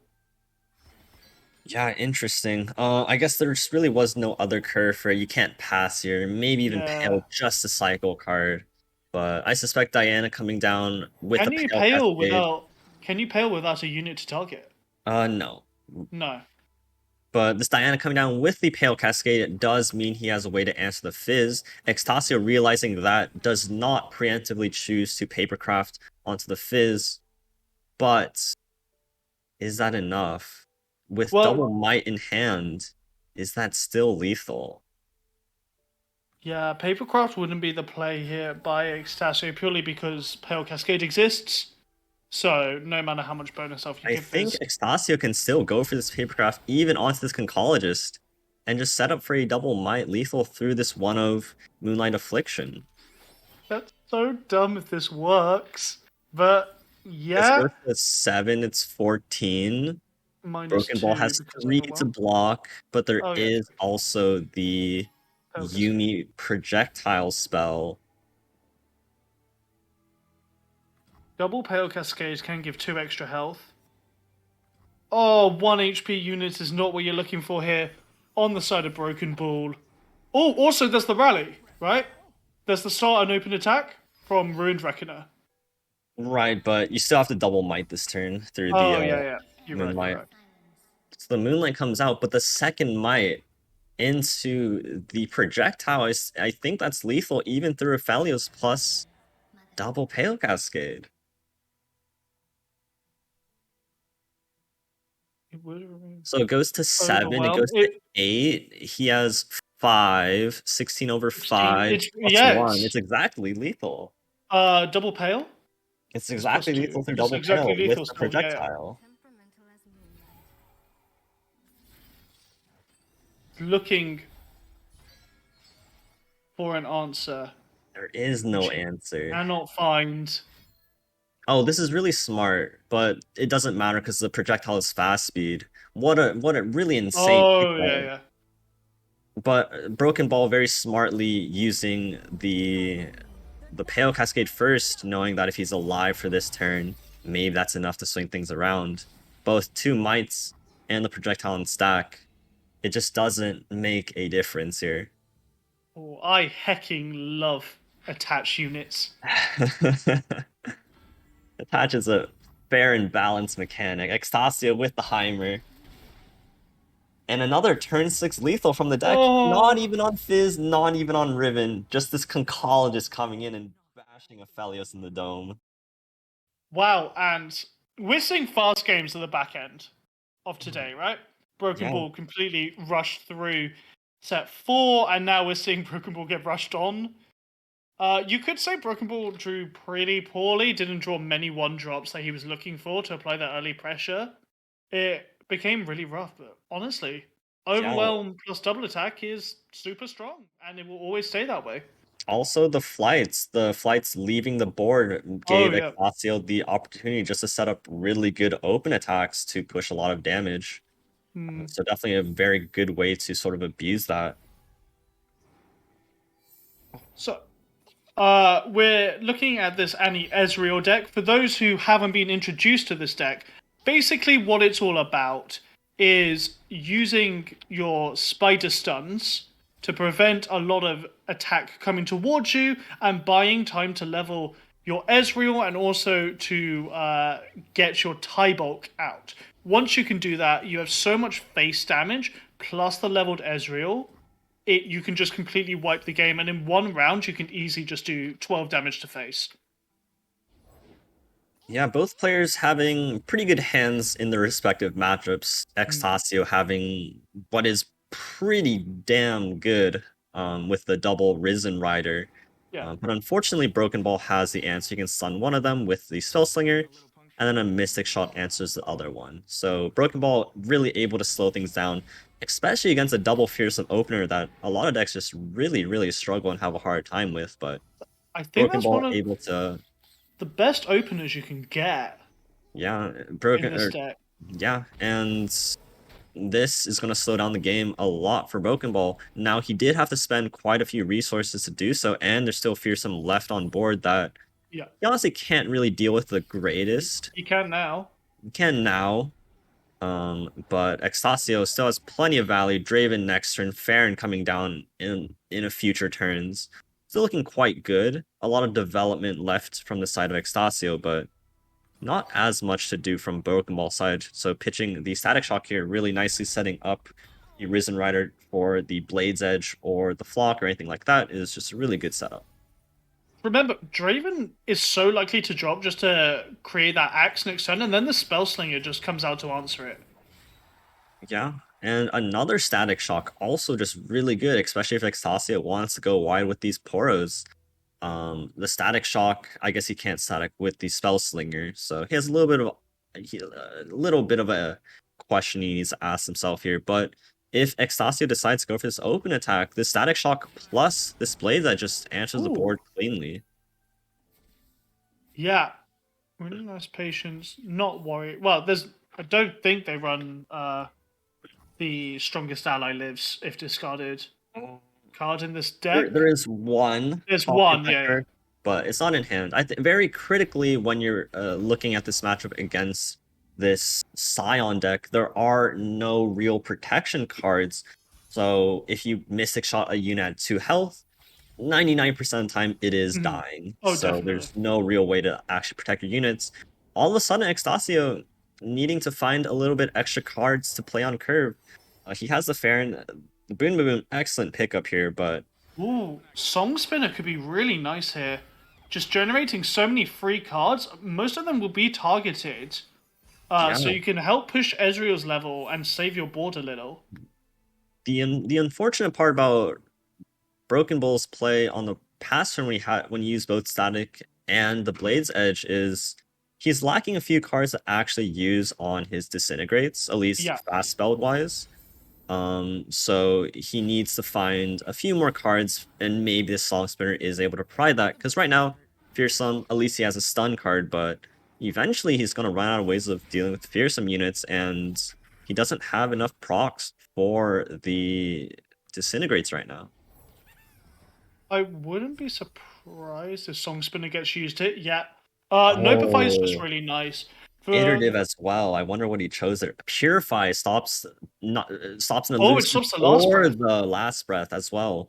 Prowling Projectile is also really Probably good at not killing. a third Disintegrate. Those are some really good picks. Because you can even you could have iterative like the Poro here for a block, or you can iterative the Farron down the line to race.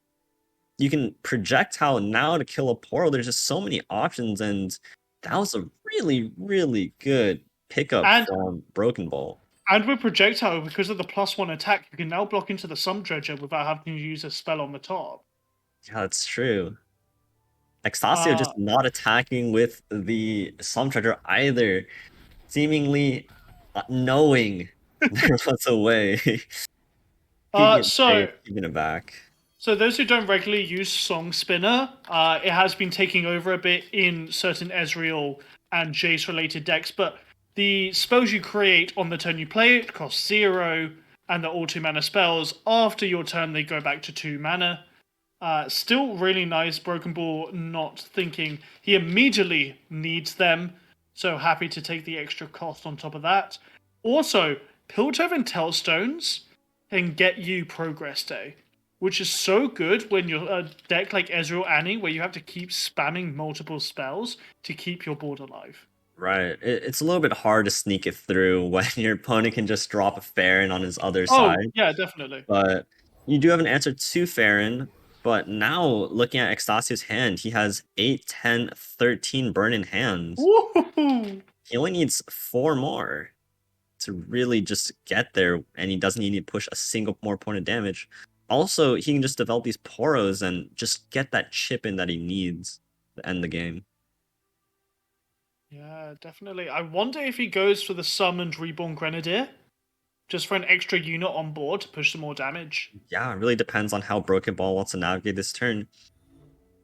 No longer having the option to, say, area the Farron this turn, maybe just takes the time to just use the Disintegrate. Maybe takes time to just stun and kill a few units, but is he... X-Tech Transmogulate? Maybe go to Aftershock? Progressive? Wow. Oh! That is a very brave, very, very brave progress day. I'm really surprised he went with that line. I'm When you staring know down he's this board. overwhelming, right? He's overwhelming for 6 damage. Mystic Shot, okay. Like, this overtime is so scary. Yes, you can kill the Farron. Yes, you can only kill the Farron. And yeah, you can block, like, 1 more unit, but this Flame Chomper coming down as well. This attack spells disaster for Broken Bowl, and he's tearing down 2. He knows there's 2 Decimates in hand, but still deciding to rip the Progress Day, saying that his hand isn't enough. And these flops are completely useless right now because no one's damaged. Yeah, having to use... Oh, man. How does he get out of this one? He can Mystic Disintegrate the Farron. You can Purify the Farron, maybe, to stop the overwhelm. Oh, that's actually really heads up. And then what? You can kill, like, a 4/3? Mystic Baboon? But you're still taking... What? You're still taking 9, which will put you at 8, so you're in lethal range, yeah. Oh, no. Oh, man, that Progress Day... Ooh, that was really rough. Purify... What? No, you're gonna deck out. No, you're gonna outlive your hand, are you? Okay, that makes a lot more sense, but I don't think it's the play you really want right now, is it? Oh, making a Flame Chompers! I kind of... I love that. I don't know. There is the Get Excited in hand to kill the Flame Chompers to deny this. Oh, I didn't even Pokemon. consider that. And now that he has no more mana left over, there's no way to actually kill the Farron. Very high risk play that's not going to pay out for him. And now he's just dead this turn to the Decimate. And oh, Extasio, 2-0 sweep back, right back at him. And congratulations to Deep Sus Cat for just completely running over the final games. Wow, I was not expecting that ending. It went so slow, and then the foot hit the gas, and they just turboed forward. Yeah, when I saw those decks, there's no longer these slow, like, turn 8, turn 9 decks anymore. They're just pedal to the metal, and we just saw it come out with 2 straight sets that were just 2-0 and wrapped up in basically no time at all. Absolutely crazy sets. Oh, and Extasio, I know he currently is undefeated, and he continues that streak, undefeated in sets. But I know they were his team were calling him their secret weapon, and he came through to take that victory. And congratulations! Now we're going to go to a quick break, but once we're back, we are going to be talking to the members of Deep Sus Cat about that victory. Don't go anywhere.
Hey guys, welcome back to the ending of today's Aegis Esports showing. We had a really great match of Deep Sus Cats versus REO that ended in a 3-2 score. The first 5-0 set we got to catch live on camera, going to the Deep Sus Cats. So congratulations to the members.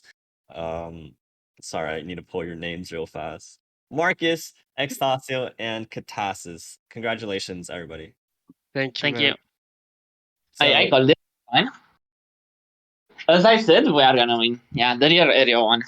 What can I say? Good game.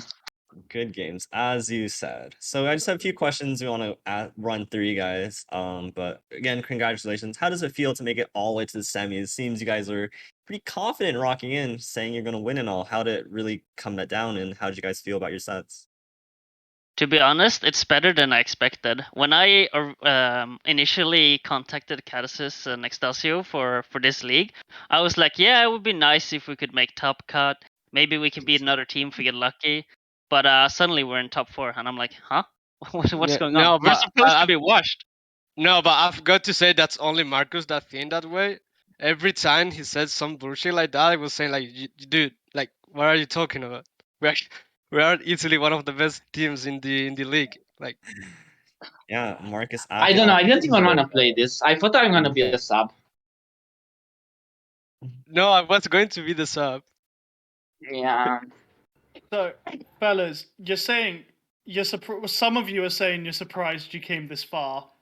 Would you be surprised if you got finals? And do you think you can contend for the cup?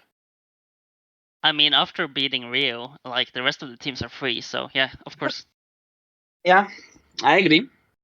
So Agreed. you think you played your finals today, basically? Yeah, for sure. Yeah, I think Rio is one of the best teams too. any teams out of the top 4 that you feel are gonna be some tight competition out there? Far. For me, probably will be the 2.5 man, but I don't know if they are even going to go past Ice Wallower, so I cannot tell. And after that, like, to be honest, I don't mind any team, and I'm pretty sure they don't mind any team either. So it's just whatever. Yeah. Yeah, I I think I think don't 2.5 actually men. know the teams. What was that? Sorry. I don't know the teams. Like, did they play or kinda? They're playing right now. I'm not sure on their score. If you're interested in the scores, I'm pretty sure they'll be posted by the captains of each team on Twitter. If you want to go check those out, those in the audience. I have a quick question for Catasis, if that's okay. Yeah, sure. Into your first match into Sorry, we saw you play, I think it was 3 Equinoxes onto Snapvines. Were you Yes. just chuckling to yourself as you just watched all these Hydra Vines just completely destroyed? Man, but I mean, you gotta feel it, you know. It's just called talent. That's all I can say about it. Like that Fair snap peek, you know what it's for, and you just Yeah, it's just go play it. hard feelings. So it was definitely a really interesting set because I was so sure that there's no way you're gonna sneak past any matchup besides Broken Ball. So that was really good that you're able to snipe that one through. But I would like any of the matchups or any of the 5 sets you played. Did you guys feel like What? there was one that was like uh one that you're feeling really confident about going in or a little bit unsure about? Oh, but you're saying that we only had good matchups against BB? No, like the Katasis into Broken Oh, Ball. Katasus. Yeah, Katasus was pretty doomed today. So even against BB, I think he had a bad matchup. No. I think it was Yeah, I okay think that I overall. have not He had a lost good to matchup Salty. the whole tournament. Like I have not had Yeah, a good matchup this tournament. true. I swear to God. So did you Is feel confident about your lineup going in? Because into this week, your lineup definitely didn't look very, representative of what you wanted to face. Do you still feel confident about it bringing in, or do you want to revisit it sometime? No, Are but you talking to me? no, Yeah. but also you Or need to who are you talking understand that Katasus is a pretty big bait. Like people target him, Okay, they maybe win against Cadasus, but they all lose to me and Marcus. Like, I'm pretty happy if Cadasus keep bringing those lineups, if our opponents keep bringing lineups targeting him for some reason. So you think I all think I'll go lineups back should to be... Anivia. I don't know. Extasio, Maybe do we you swap think... up a bit. We go to Lee Sin. Who knows? I'm sorry. I'm also lagging, so I'm like talking over people. That's okay. That's my I was bad. just going to say, Extasio, do you Yes. think your opponent should target you and Marcus then? Is that No, what you're saying? I think they should not target at all. Like, this is a King Right. of the Hill format. Like, if you target one individual, you will probably get farmed by the other two. Just Mhm. in my eyes, just play a consistent lineup and just flip a coin every time. Marcus, you were in the longest Mono Shurima mirror I think I've ever watched.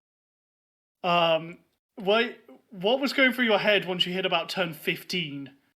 And you were just slogging Azir to Azir, Zerath to Zerath, just hoping you could find an inch to take the win. I was pretty sure I had lost the game at that point. I was like, yeah, he's gonna stabilize. I am behind on the board. This is not gonna work out. But I kept playing in the hopes that I would maybe get like a second Azir, so I could go like a 6 wide board or something. Yeah. Because he was so low, so I was like, if I just get like a second Azir or something that can turn this around, I can kill him. I just need one turn, and in the end I got it, even though it wasn't a second Azir. But I got the ambassador, and yeah, that's pretty much it. Even though you played correctly, there was actually one point where I think you were expecting the opponent to have quicksand on around round 11, and you had lethal, and you kept developing, and because we could see the hands, we were despairing that this matchup was going to go on for another 5 turns. And it was a great matchup. I think everyone watching really enjoyed it. Yeah, it was. I don't know. It was the whole circus, to be honest. Yeah, I was calling out if we ever got to that mirror. I really hoped that both Sundus would just get blown up, and I guess I willed it into existence. So definitely a really cool set to watch. Do you have any other questions you want to ask, Rory? I'm all right. Congratulations, by the way, Extasio, on managing to get turn 6 lethal with a conchologist. Like It was that's very just impressive. wrong, bro. When I saw the silence, I just said, "Oh fuck, he drew the fucking one," and then I realized for some reason I still have double attack, so I just won anyway. But that's just wrong. Nerf attached units. Yeah, Oh, attached do be like that. So to kind of wrap things up, do you guys have any shout outs you want to give? shout out to Rio. Shout out to Yeah, Rio. Yeah, more they like put a good Freelo. fight. It was really fun series. Good game, boys. Yeah. And we all love some humble winners. Well, thank you for joining us for this interview, fellas. And thank you for joining us, the audience. I hope you've had a great night and had some great time viewing these matches. I've been Rory Night. B. This has been Jason Station. I hope you have a great night. Goodbye. Goodbye. Good night.